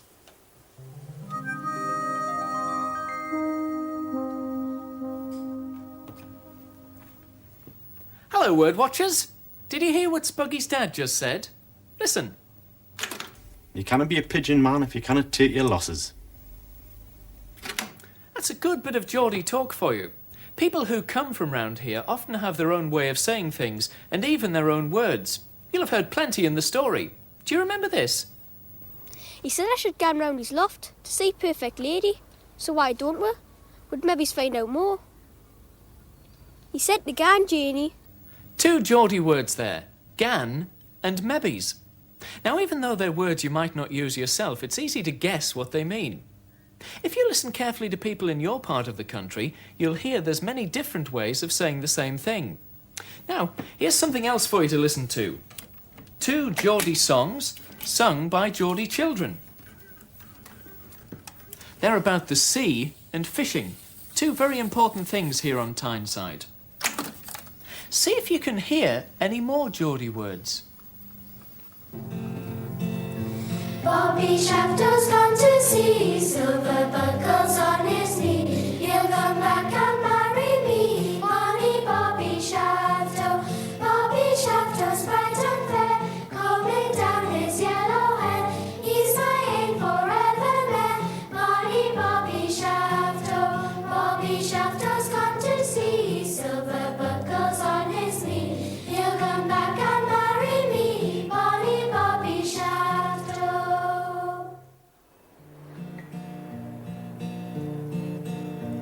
As a colour coats fish that stay cozy and free, brought up in a cottage close on by the sea, and a sell fine fresh fish, te poor and te rich. Will you buy? Will you buy? Will you buy my fresh fish? Will you buy? Will you buy? Will you buy my fresh fish? Hi, Mickey. Hi. Sorry I'm late. This is a present for you. I've recorded a story specially for your next show. It's called The Hunt for the Silent Giant by Wordie. Oh, thanks a lot. But before I actually broadcast it, I think I'll let the boss hear it, Wordy. See what she thinks. Oh, she'll think it's brilliant. It's full of action and excitement.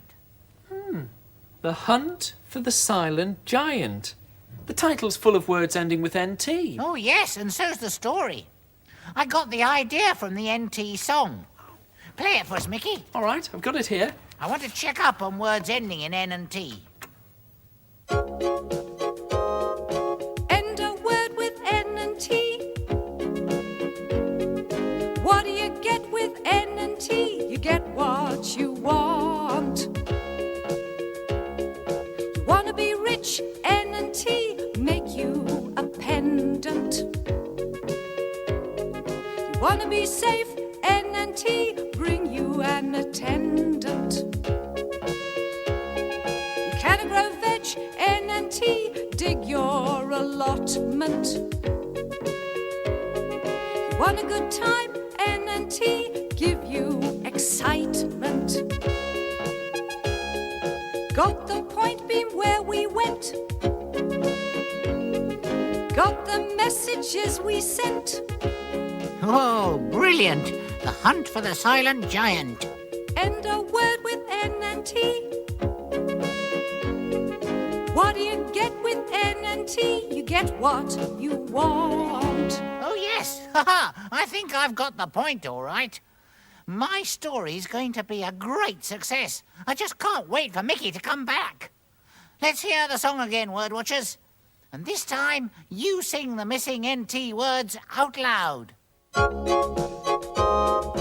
End a word with N and T.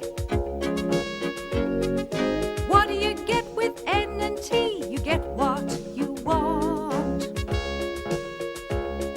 You want to be rich, N and T make you up. You want to be safe, N and T bring you an. You can't grow veg, N and T dig your. You want a good time, N and T give you. Got the point beam where we. Got the messages we.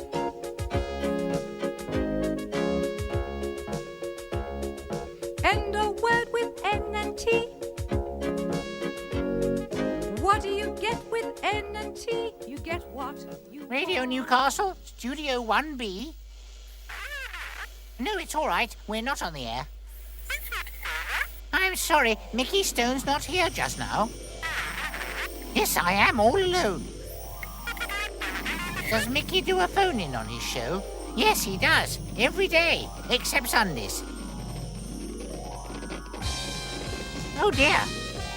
I think Magic E broke the phone. I'm the wizard Magic E. I'm the wizard Magic E.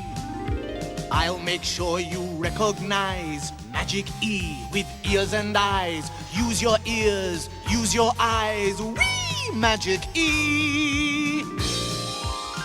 So if you rob, you'll get a robe with Magic E. And then the cop will have to cope with Magic E. He had a rod and then he rode with Magic E. You want to hop, you'll have some hope with Magic E. Whee! Magic E. Rob, robe, cop, cope, rod, road, hop, hope, with me, Magic E. Wee! Magic E. Oh, look. The Magic E wizard certainly wants to make sure we remember the power of Magic E. See words change before your very eyes. Ooh. Here he comes again. Sing out the missing words. I'm the wizard Magic E. I'm the wizard Magic E. I'll make sure you recognize Magic E with ears and eyes. Use your ears, use your eyes. Wee! Magic E. So if you rob, you'll get a with magic E. And then the cop will have to with magic E. He had a rod and then he with magic E. You'll want to hop, you'll have some with magic E. Whee! Magic E.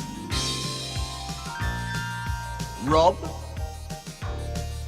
cop, rod, hop, with me magic E.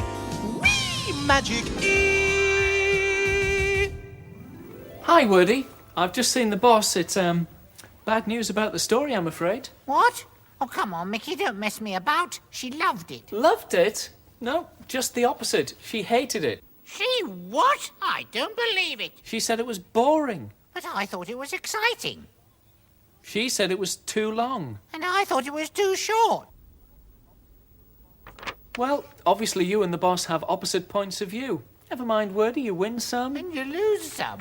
Don't you get upset. In the story, Spuggy was upset too, do you remember?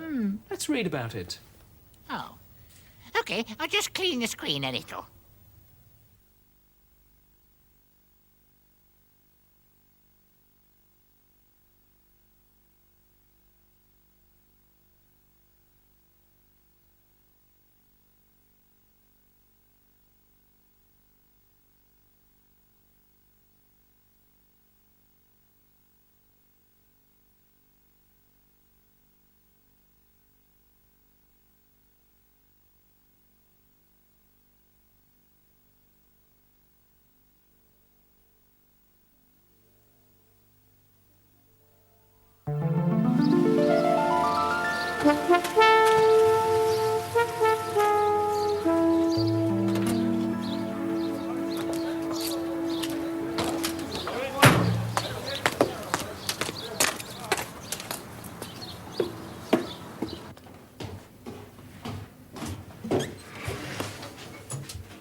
Special for you.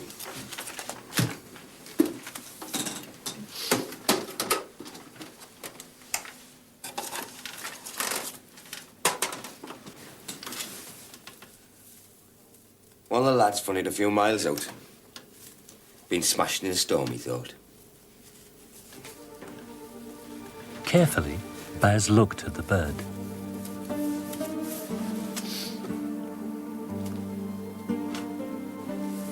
You know who this is, Victor? Why? Should I then? Aye. This one is special. It's Blue Flash, man. Hilton's young racer. And he's okay.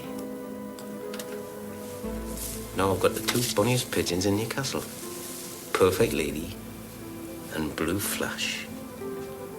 When I pair Blue Flash with my own Perfect Lady, they'll have the fastest youngsters ever.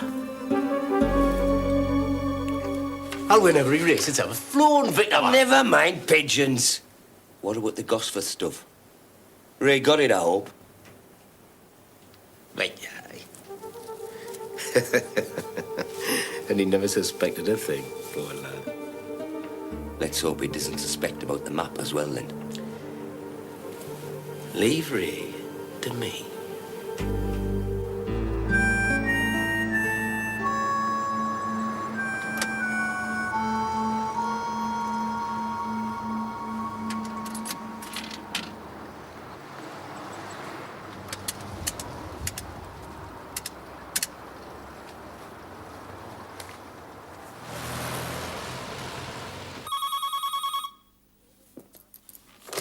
Radio Newcastle, good morning. Hello. Can I speak to Mickey Stone, please? Mickey? Mickey's on the air at the moment, I'm afraid. But doesn't he have a phone in on his show? I need to speak to him. I'm afraid. Would you like to leave a message? No, thanks. It's all right.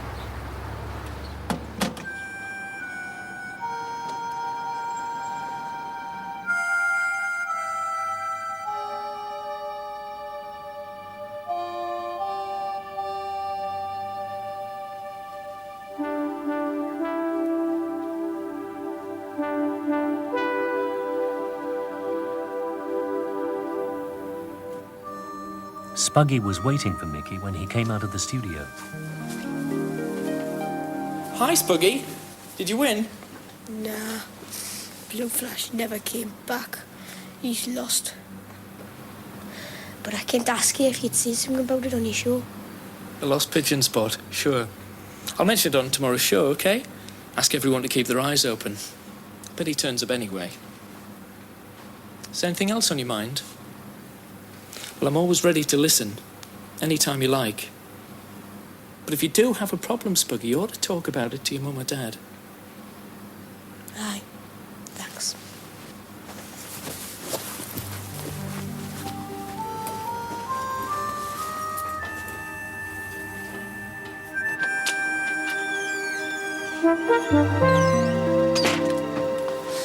Dad? Oh, you're back then? Your mum was worried slamming out like that. Where you going, Dad? Work. Baz has got a couple of runs he wants us to do. No, Dad, please, don't go. Stay home.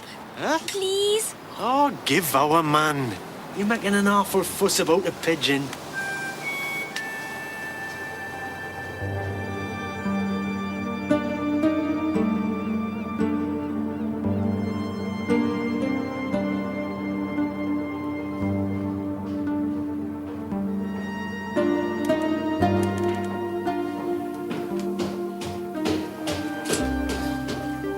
Aye, Aye, but... Aye, well... Thanks for note, man. What's up? Problems? Aye. We're supposed to be doing a job at the recreation centre, moving some stuff, you know. But all I can think about is this Great North Run. Nobody's got time to speak to me. Nobody sent me a plan. What am I supposed to do without that? We just get lost in that place and never come out. Oh, hey, you will and all. It's an awful place to find your way around. I know. I worked there for a while. Did you really? Well, luck's in after all then, eh? How do you mean, like? Well, maybe you could draw us a little map of the place. So we know where we're going, eh? Aye. Right. And he started to draw on a piece of paper.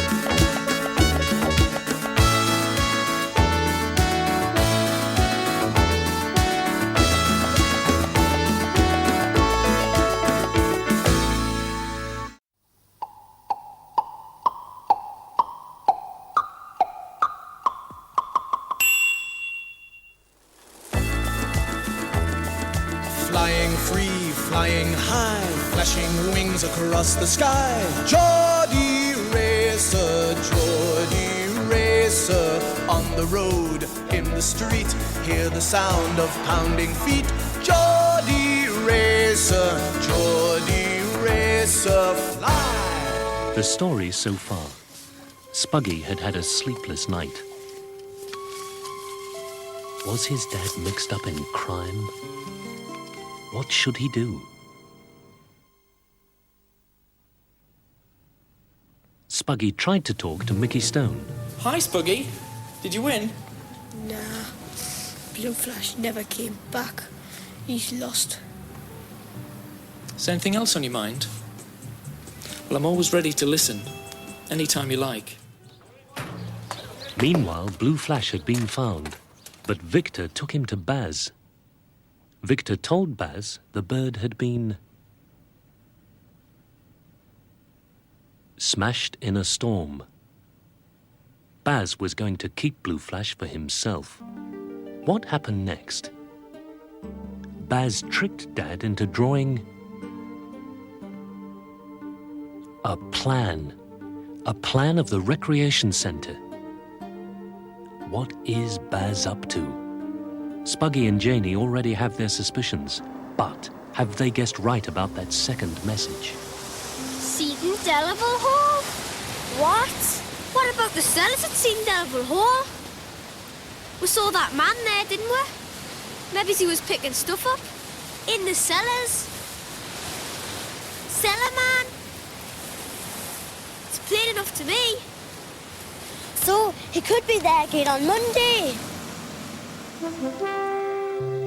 So on Monday, Spuggy and Janie went to Seaton Delaval Hall again.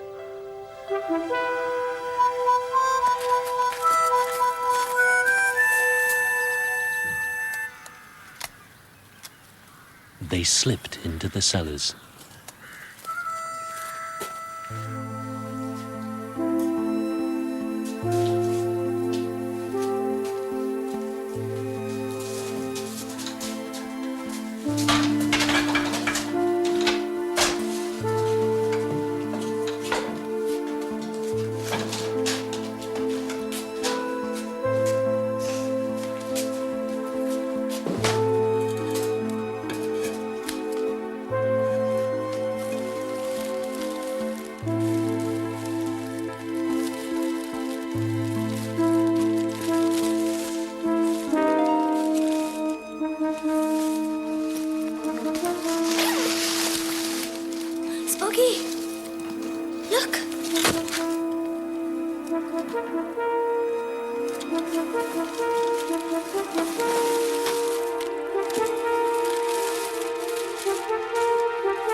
Janie and Spuggy went outside and waited. What's the time? Just gone 12 o'clock. Somebody must come. So long as it's not me dad. Spuggy!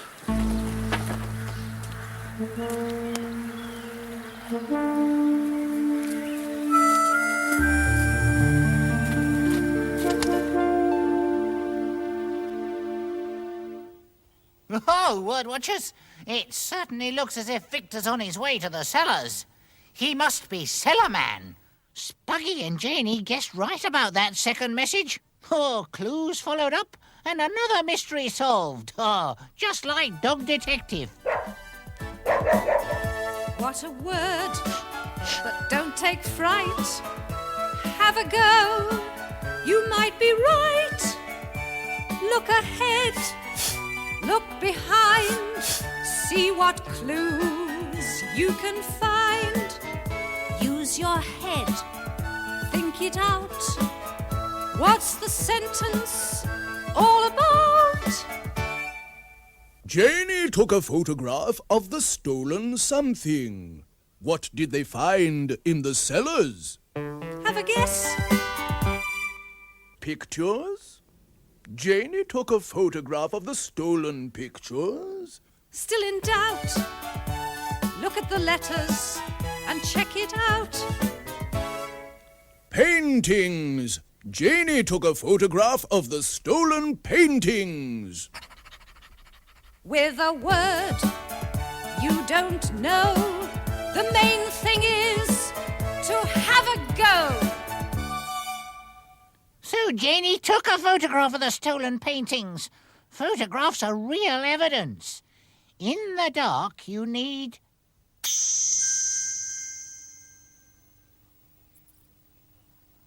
Yes, Janie took a flash photograph of the stolen paintings. Why?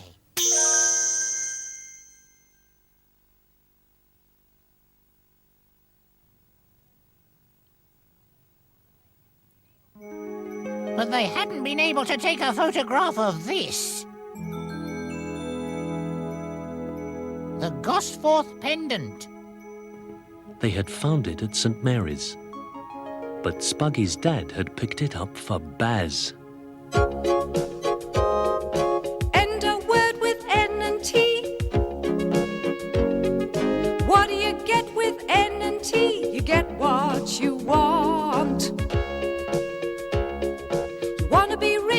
N&T make you a pendant.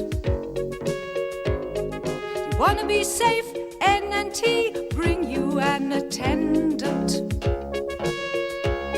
You can't grow veg, N&T dig your allotment.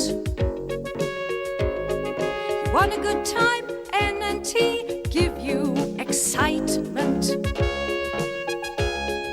Got the point beam where we went.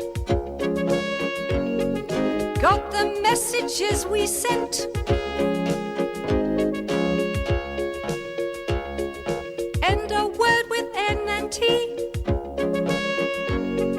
What do you get with N&T? You get what you want.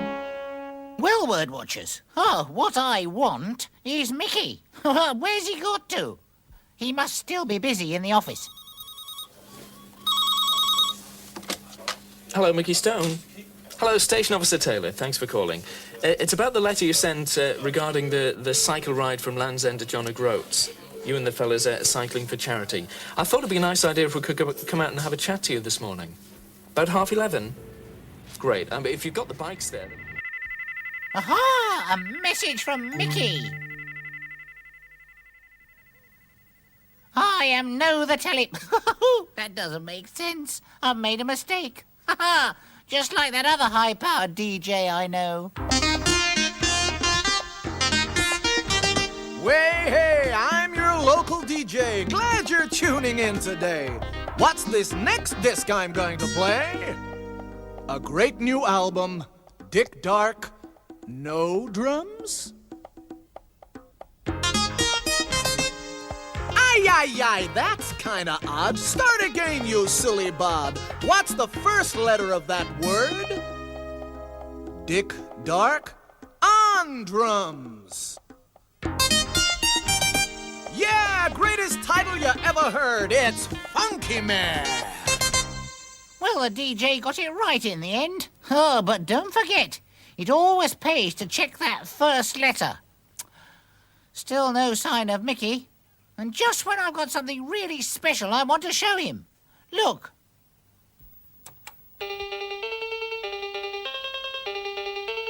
Oh, this is going to be fun.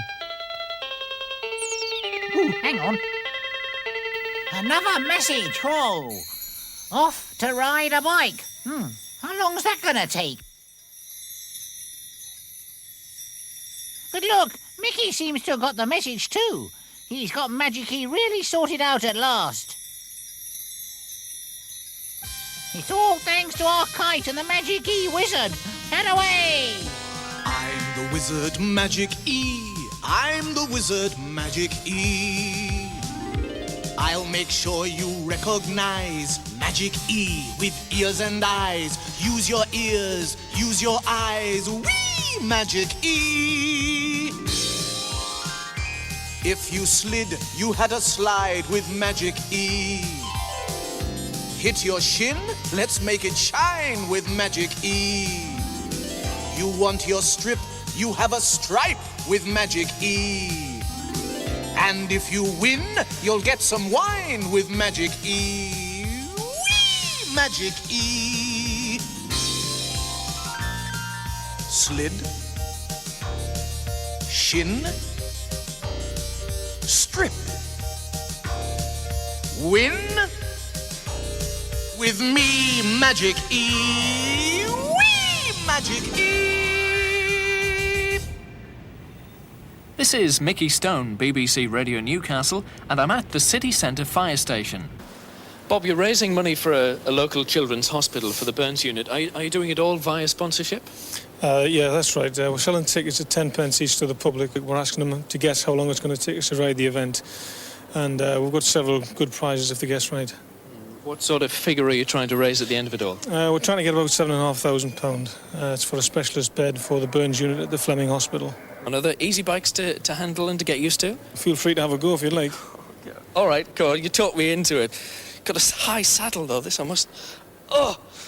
This is not easy. It takes a fair bit of getting used to. I think rather you than me doing Land's End to John O'Groats. Best of luck to you. OK, thanks very much. Thanks a lot.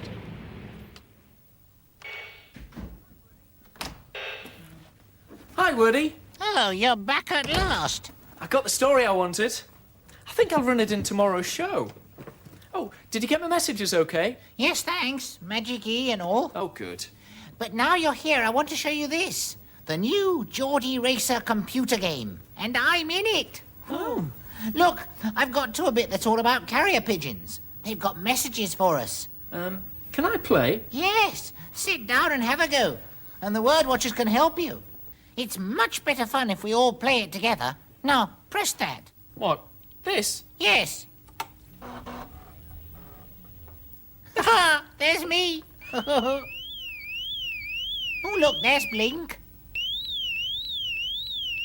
A flap.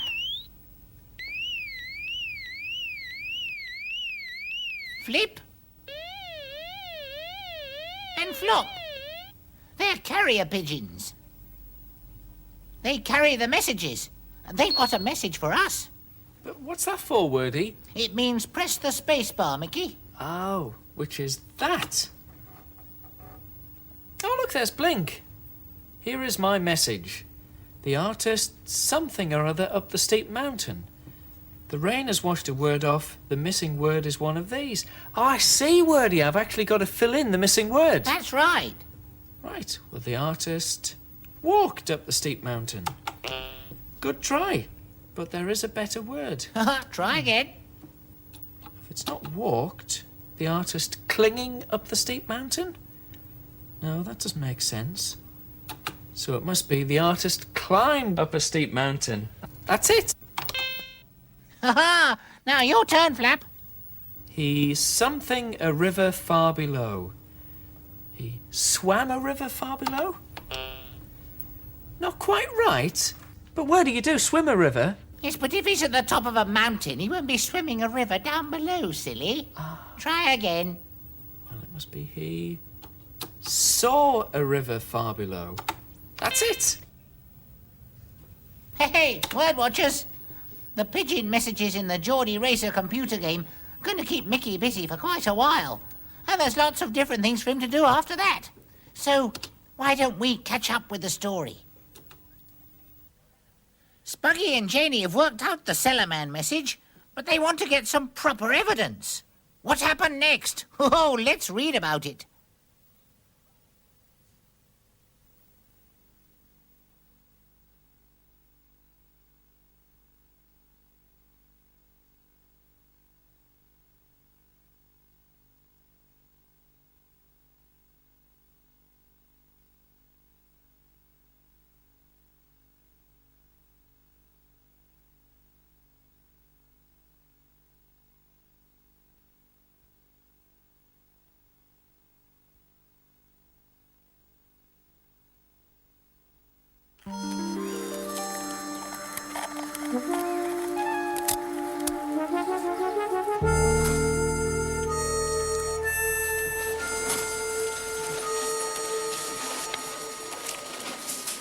Well, this shows we were right about the messages. You must speak to your dad now, Spuggy.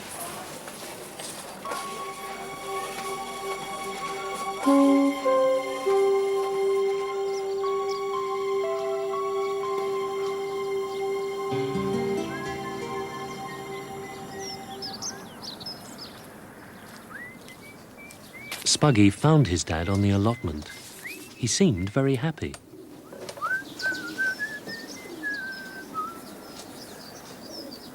Now then, son. Then better fettle the day out. I saw you at the lighthouse the other day, Dad. And I know what you were doing there. How do you mean, man? I was picking up some junk for Baz. It wasn't junk. You know it wasn't. Eh? It was the stuff stolen in Gosforth. The gold pendant. Are you on Daft, man, or what? You're working for crooks, Dad. Look. Burglars. They steal the stuff. Then they hide it. Then they send a message by pigeon telling Baz where it is. This painting was hid at St. Delaware Hall. That pendant was hid at St.Mary's. And ye picked it up for Baz. And you thought I knew? I needed a job, man. I wanted to work. I drove Baz's truck, but I need crook, man. Hey, we've got to trust each other, right?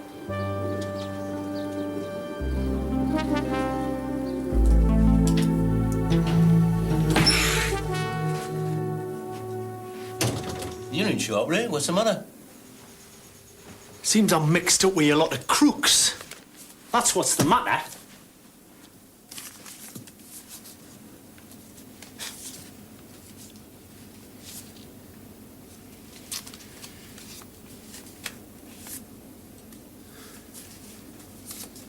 Well, mixed up's right, man. You've given us a nice bit of cash for me holiday. We're going to help ourselves to the takings at the recreation centre. Thanks to this bonny little map you drew for us. Oh, I never knew that's what you wanted it for. Nobody's going to understand that now, are they, Ray? Best thing you can do is say nout. Just keep your mouth shut and you'll be all right.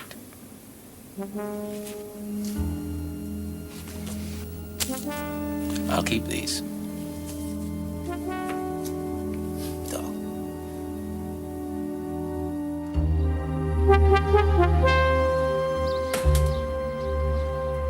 Dad didn't know what to do.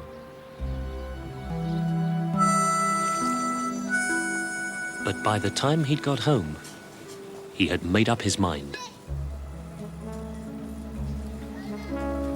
He must go to the police.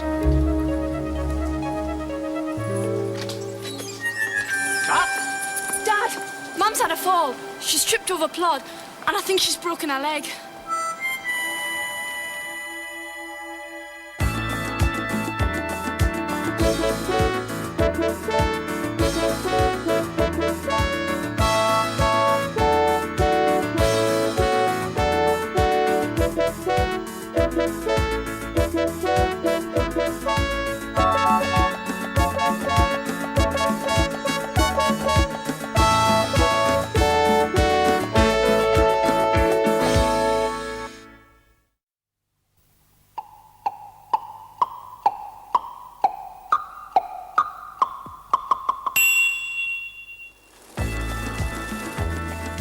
Flying free, flying high, flashing wings across the sky. Geordie Racer, Geordie Racer, on the road, in the street, hear the sound of pounding feet. Geordie Racer, Geordie Racer, fly. The story so far. Spuggy has told his dad all about Baz. And ye picked it up for Baz. And you thought I knew? I drove Baz's truck, but I need crook, man. So Dad decided to tackle Baz. Seems I'm mixed up with a lot of crooks. Why, mixed up's right, man. We're going to help ourselves to the takings at the recreation centre. Thanks to this bonny little map you drew for us. Best thing you can do is say nout. What happened next? Something happened to Mam.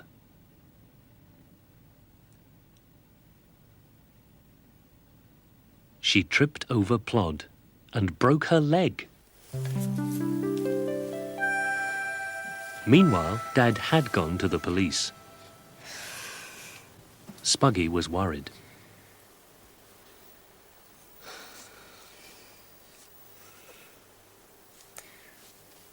Why isn't Dad back yet? Do you think the police flocked him up? If they have, I'll be round to sort them out. They've no right. Oh, now give over, the pair of you. You know he's done the right thing going to the police. We'll just have to... He's back!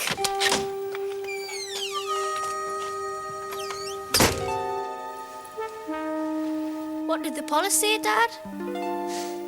They said, thanks.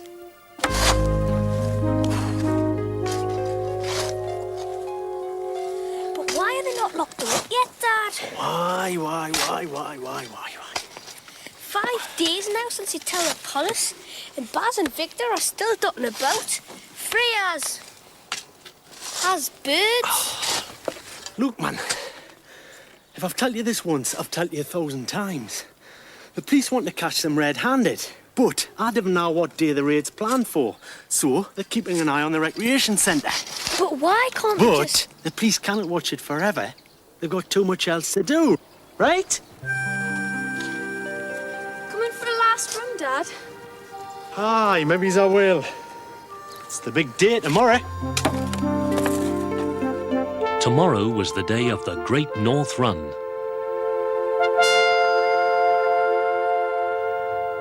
Oh, the big day at last. It was Mum I felt sorry for. A broken leg and in plaster. A leg in plaster? Huh. It was all the fault of that lazybones Plod. Poor old Plod. You really don't like him, do you? No, I don't. You missed his song, you know. I think you'll love it. Especially the end. Ah, we'll see about that. In my usual way, I went out to play and took up my place in the race. Oh, I needed a prod, 'cause I went at a plod, and I turned rather red in the face. I wanted to please as I plunged through the trees, but a van came and ruined my plan. This was a disaster. My legs were in plaster. What a race, what a plot, what a man! Oh, so Plod ended up with his legs in plaster too. Serve him right. Plod by name and Plod by nature. Well, I suppose he is a bit on the slow side. Plod slow? I should think so. No, Blue Flash is just the opposite. What's the opposite of slow? Yes, he's fast. And he's a flyer. So Blue Flash isn't an ordinary pigeon. He's just the opposite. He's special. What makes Blue Flash so special? Yes, he's been trained to race. That's why Baz wants to keep him. Can you train a dog to race? Well, perhaps not all dogs. Special dogs. Can you train a horse to race? Well, perhaps not all horses. Special horses. At first, Spuggy and Janie thought Light of St.Mary was a racehorse. But then they realized it was St. Mary's Lighthouse. St. Mary's Lighthouse? Mickey, we've only heard that record once. Oh, you mean this one? Oh, yes. The one about the light that was bright at night. Right, word watchers. You keep a good lookout for all the words ending in IGHT. Anchors away, Mickey. Aye, aye, Captain. Oh, heave ho, me old hearty. On the island stood St. Mary's lighthouse, on the water in the stormy night. All the anxious flyers and the sailors bless St. Mary's for its brilliant light. In fog and wind and rain, they felt a dreadful fright. The sailors lost their sails, the flyers lost their way and had to end their flight. Always flashing from St. Mary's lighthouse shone the signal steady, safe and bright.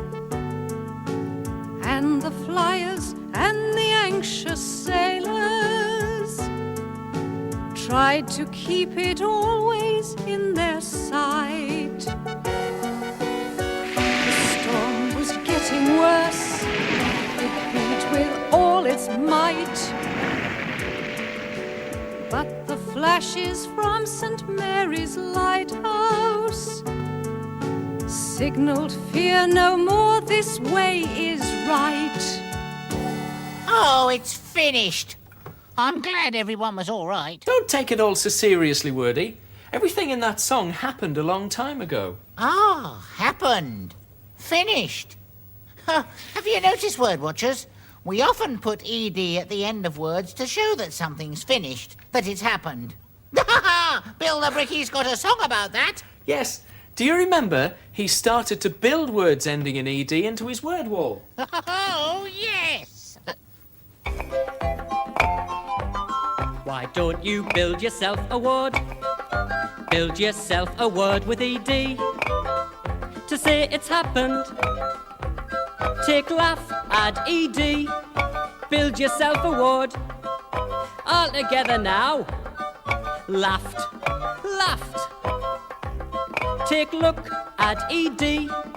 Build yourself a word. All together now. Looked, looked. Take yell, add ed. And build yourself a word. All together now. Yelled, yelled. Why don't you build yourself a word? Build yourself a word with ed. To say it's happened. What's happened? What's happened? Is it ever going to stop? Double the P, double the P. Now it's stopped. Away, word watchers. Oh, did you see that?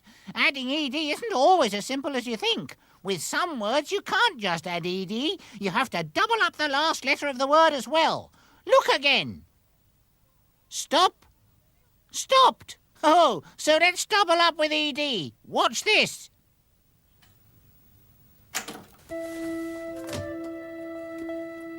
Did Spuggy slam that door? Double the M, double the M. Yes, it slammed. Do Baz and Victor plan to raid the recreation centre? Double the N, double the N. Yes, they planned the crime together.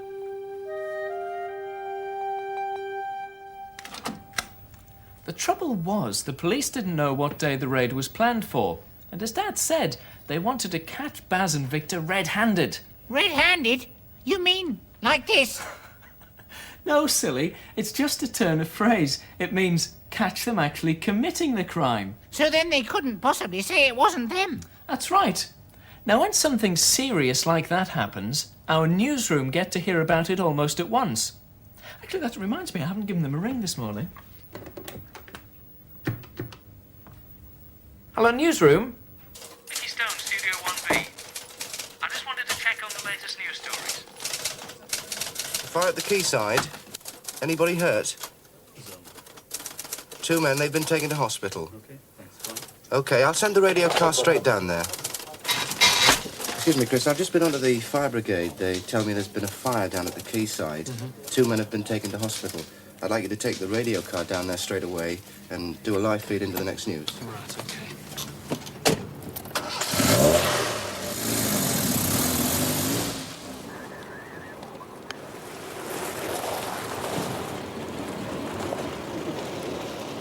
Hello there, Chris Jackson from Radio Newcastle. You're the officer Chris. in charge? Yes, I am, yeah. Right, what's your name?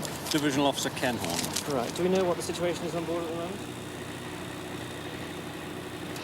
Hello, Radio Carter Base. I'm at the scene. 2 seamen have been taken to hospital after a fire on board a ship tied up at the quayside in Newcastle. The men are thought to have been working in the engine room when the fire started. Chris Jackson's at the scene with the radio car, and he sends this report. And first on the scene was Divisional Officer Ken Horn of Tyne-and-Wear Fire So you're running the Brigade. fire story now? Mm-hmm. And when will Chris be back with the radio car? Great. Thanks a lot. Bye. Oh, Mickey, your friends at the fire station seem to have had a busy morning. Yeah. And the newsroom's one of the busiest places at Radio Newcastle. They'll be covering the next Great North Run, of course, with a live commentary, and they'll be using the radio car for that too. Oh, dear. Just think it'll be me out there next time. Oh. Well, I think it's high time we got back to the story and found out how Dad and Kath got on.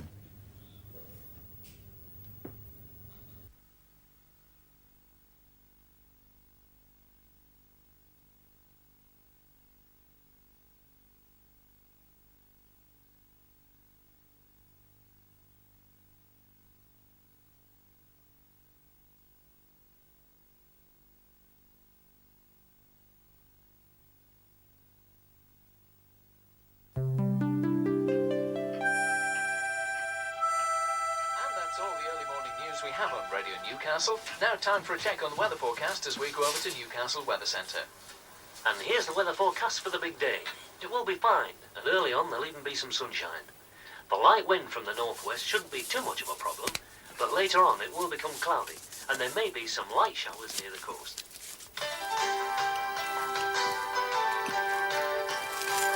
A bright start to another busy day. AM Northeast.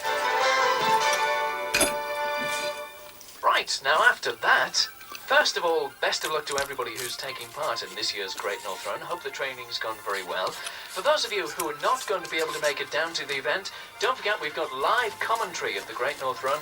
From start to finish, our reporters are covering the whole route. That's from 10 o'clock this morning on Radio Newcastle.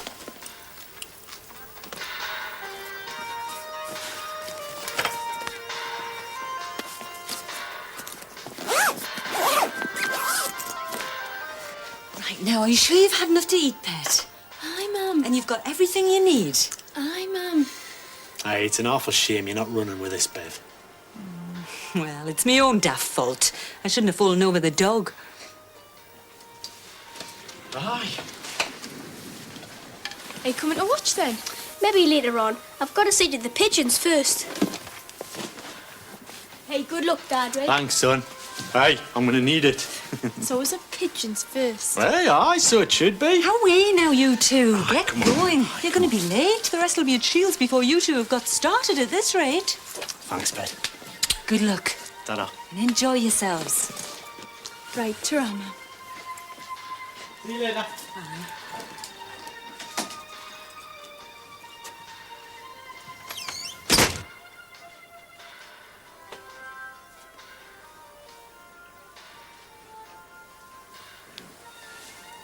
Right then, just you and me, Plod.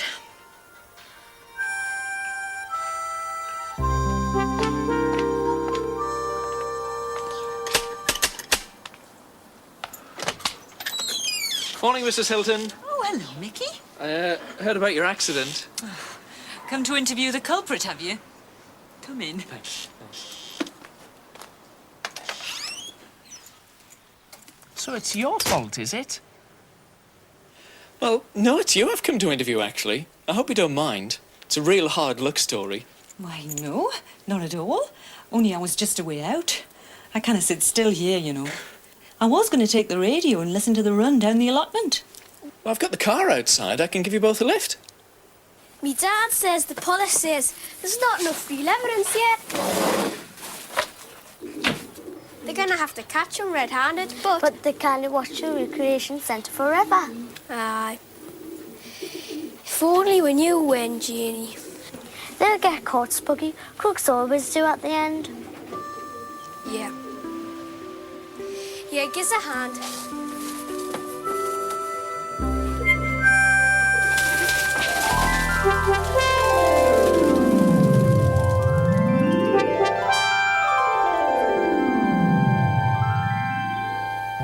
Look, I can't stay here now. I've got to take the shopping to me dad. The ship's sailing today. Aye, right. I'll see you later. Right. And don't worry. Tra. Tra.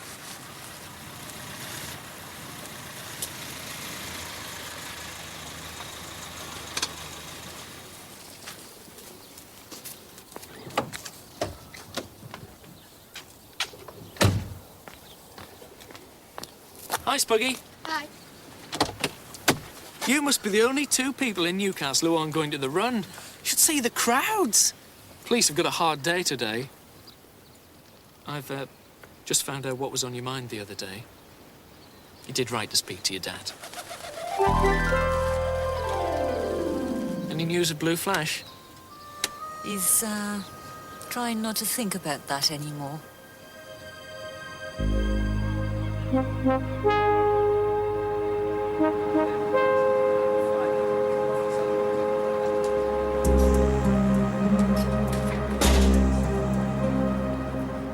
As Janie was leaving her dad's ship, she saw Baz and Victor.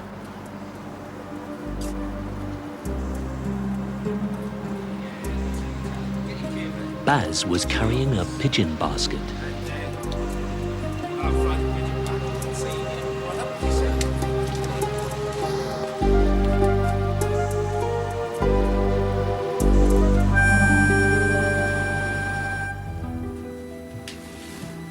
Right now, you look after the rest while I'm away. I'm still not happy about looking after pigeons. Oh, happy, man. I'm only away for a few days. You'll manage. I'm looking after this one now. This one's special.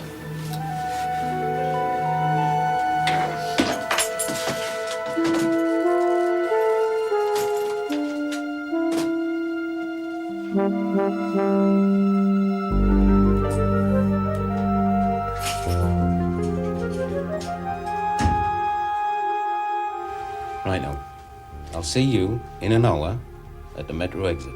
Right. Have a good time at the centre. I will.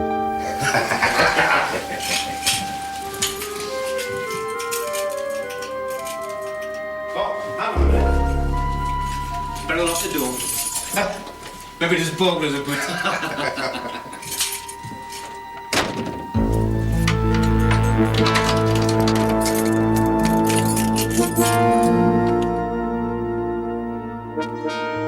Janie was locked in, and the raid was on.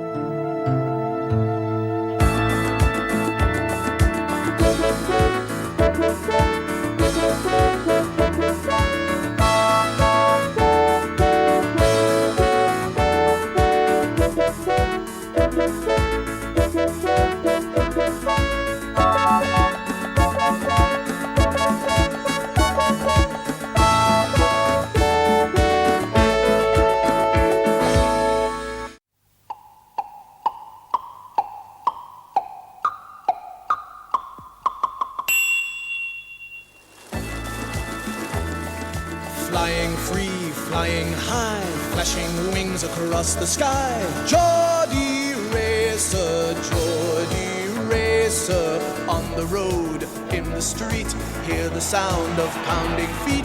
Geordie Racer, Geordie Racer, fly.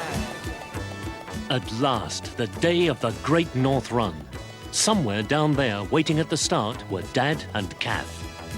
In the air, on the ground, see them moving all around, running hard, flying fast, see them all go rushing past. Geordie Racer, fly! Meanwhile, down by the river, on her dad's ship, Janie found herself locked in Baz's cabin. And the raid on the recreation centre was on. Then she noticed the pigeon basket.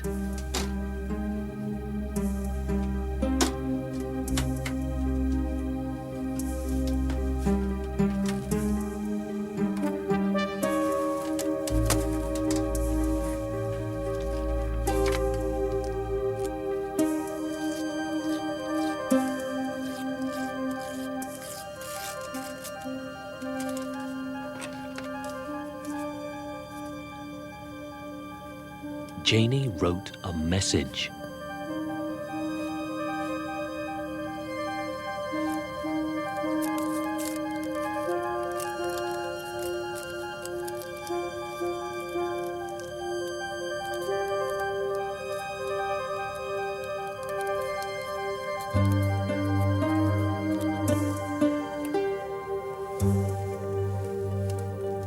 Carefully, she lifted the bird out of the pigeon basket.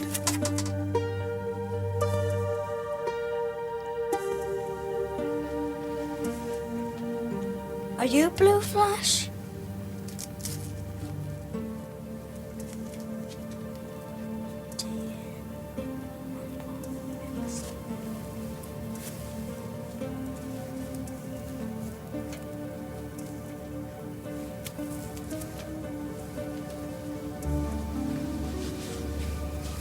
If you are Blue Flash, fly home.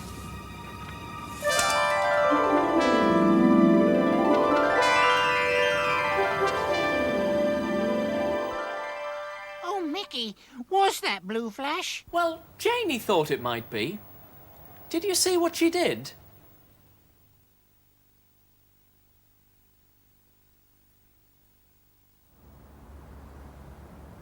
Was that Blue Flash's number? Janie wasn't quite sure. After all, she'd only seen it once before. Oh, I do hope it was Blue Flash. Bertie, what's that? It's Dog Detective, hot on the trail of a mystery word.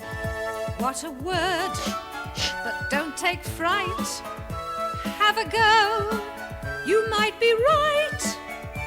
Look ahead, look behind, see what clues you can find. Use your head, think it out. What's the sentence all about? Janie tossed Blue Flash out of the something. She was in Baz's cabin, wasn't she? Have a guess. Window? Janie tossed Blue Flash out of the window? That's not right. Ships don't have windows. What do they have? Still in doubt? Look at the letters and check it out. Porthole! Janie tossed Blue Flash out of the porthole. With a word you don't know, the main thing is to have a go. So it was Blue Flash. Will he fly home and save the day? Janie hopes so. Now, here's another mystery. How do pigeons find their way home? Even our pigeon expert, Jim Nicholson, doesn't really know. This is a question that there are no answers. Nobody seems to know how they get home. There are many, many theories. Some seem to think it's the sun, the rays of the sun, atmosphere, magnetic fields. My own theory is that they home in on their base. They have a love for home that they can home in from many, many hundreds of miles away. Now, if you were Janie, what would you have put in that message? Remember, she was the only person who knew when the raid was going to happen. How about this? Dear Spuggy, Baz and Victor are going to raid the recreation centre today. I am locked in Baz's cabin Hang on on, my Wordie. That message has got to fit on a pigeon's leg. It wouldn't be able to fly with all of that. Try again and keep it short. See if you can get it to 10 words or less, and I'll put it on the message screen, OK? Right. How about raid on now? No, raid now. It's shorter. And where was she? On her dad's ship. OK, how's this? Raid now. Am trapped on dad's ship. 1, 2, 3, 4, 5, 6, 7 words. Very good. Aware! What's that? Mickey! I'm the bug bopper at your service. What's happened? Oh, I see. No capital letters or full stops again. Aware! Bugs to be bopped. Now, has that fixed it? It looks like a very urgent message. I think it needs something more. Aware!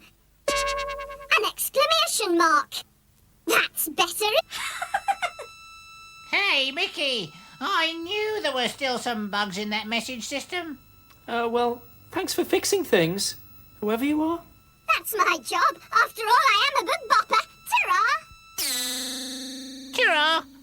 Hey, Wordie, did you know anything about her? No, but if she bops bugs, then ER will make her a bug bopper. Kath runs? Yes. So she's a runner. Here's another one. And Blue Flash flies, so he's a flyer. Hey, did you see that when we add ER, some of the other letters in those words change too? Oh, yes. Let's have the ER song again, Mickey. And word watchers, see if you can spot any words that change with ER. Here goes. Want to show you can do things, add ER. And why? 'Cause makes do a doer, see? Want to go for a spin now? Fancy yourself to win now? Add and you're a spinner. and you're an easy winner, longing to go for a run now. Wish you could do that jump now. And you're a runner. And you're a lovely jumper. No silly jumper. Feel like learning to drive now. Trying to run in a race now. Wish you could look and read now. And you're a driver. And you're a racer. And you're a looker and a reader, 'cause makes do a doer, see? Oh, yes. And you're all lookers and readers too. That's right. Now, we're almost at the end of the story of Geordie Racer. So for the last time, let's read.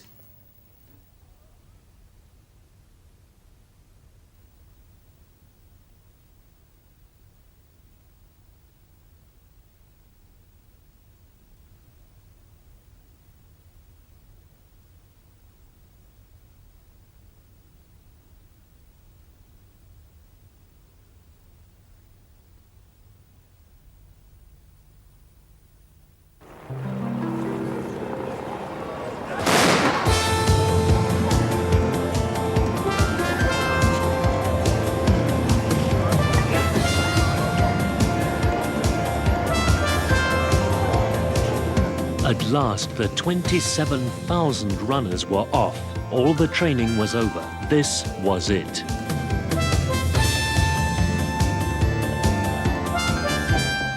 Meanwhile, outside the recreation centre... Right, lads. In we're going.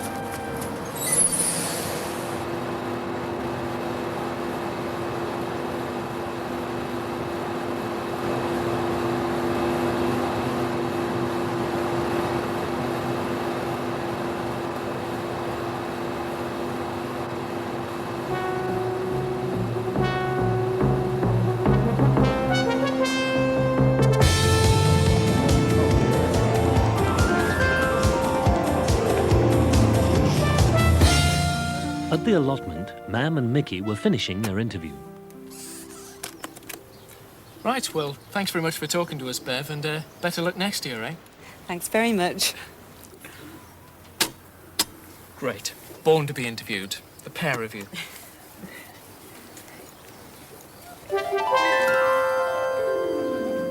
Mum! Mum, look! It's Blue Flash!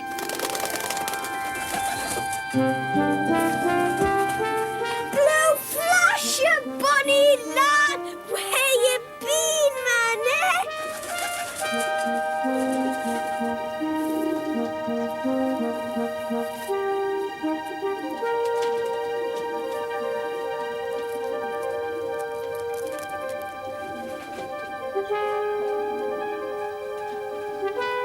Mickey! The raid! Look! It's a message from Janie. Calm down, Spuggy. We should have known it'd be today. Because of the run, we must do something. Right, get in the car. Here, Mum. You look after Blue Flash.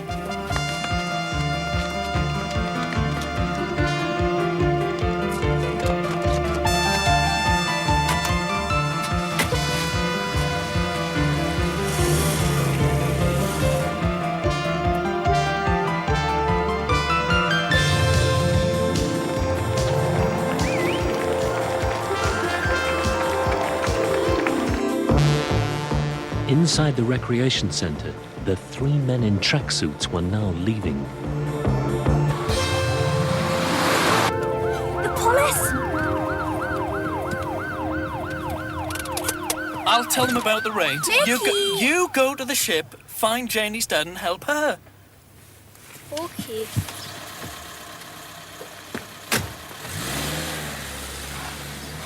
Mickey drove off after the police car.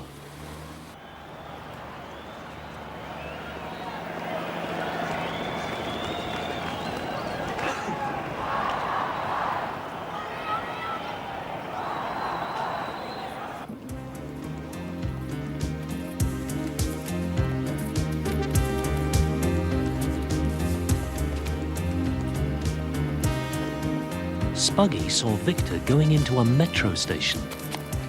He followed him.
She ran faster than she'd ever run before, down towards the river and the swing bridge.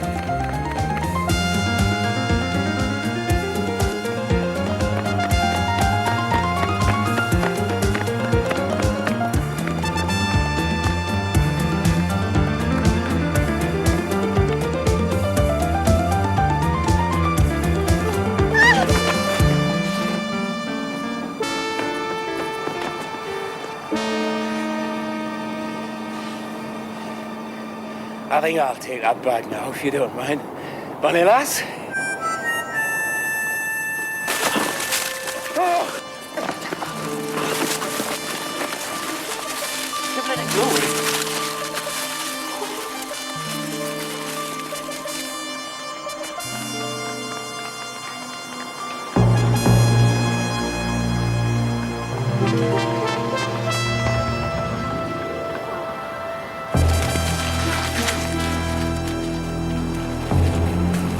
Look out, the bridge is opening.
That evening, Mickey Stone was back at the allotment for another interview, this time with all the Hilton family. So, quite a day for Spuggy and the rest of the Hilton family, and Janie Chung, and of course Blue Flash. I'm very pleased to say that all Kath and Ray sponsors are happy to pay up, even though they didn't quite make it to South Shields. Blue Flash is about to get some well-earned special feed for his supper, and Bev Hilton's come up with yet another fundraising idea. Tell us about it, Bev. Well, it's a sponsored sign, you see. How many names can you get on a plaster cast? And you can go first.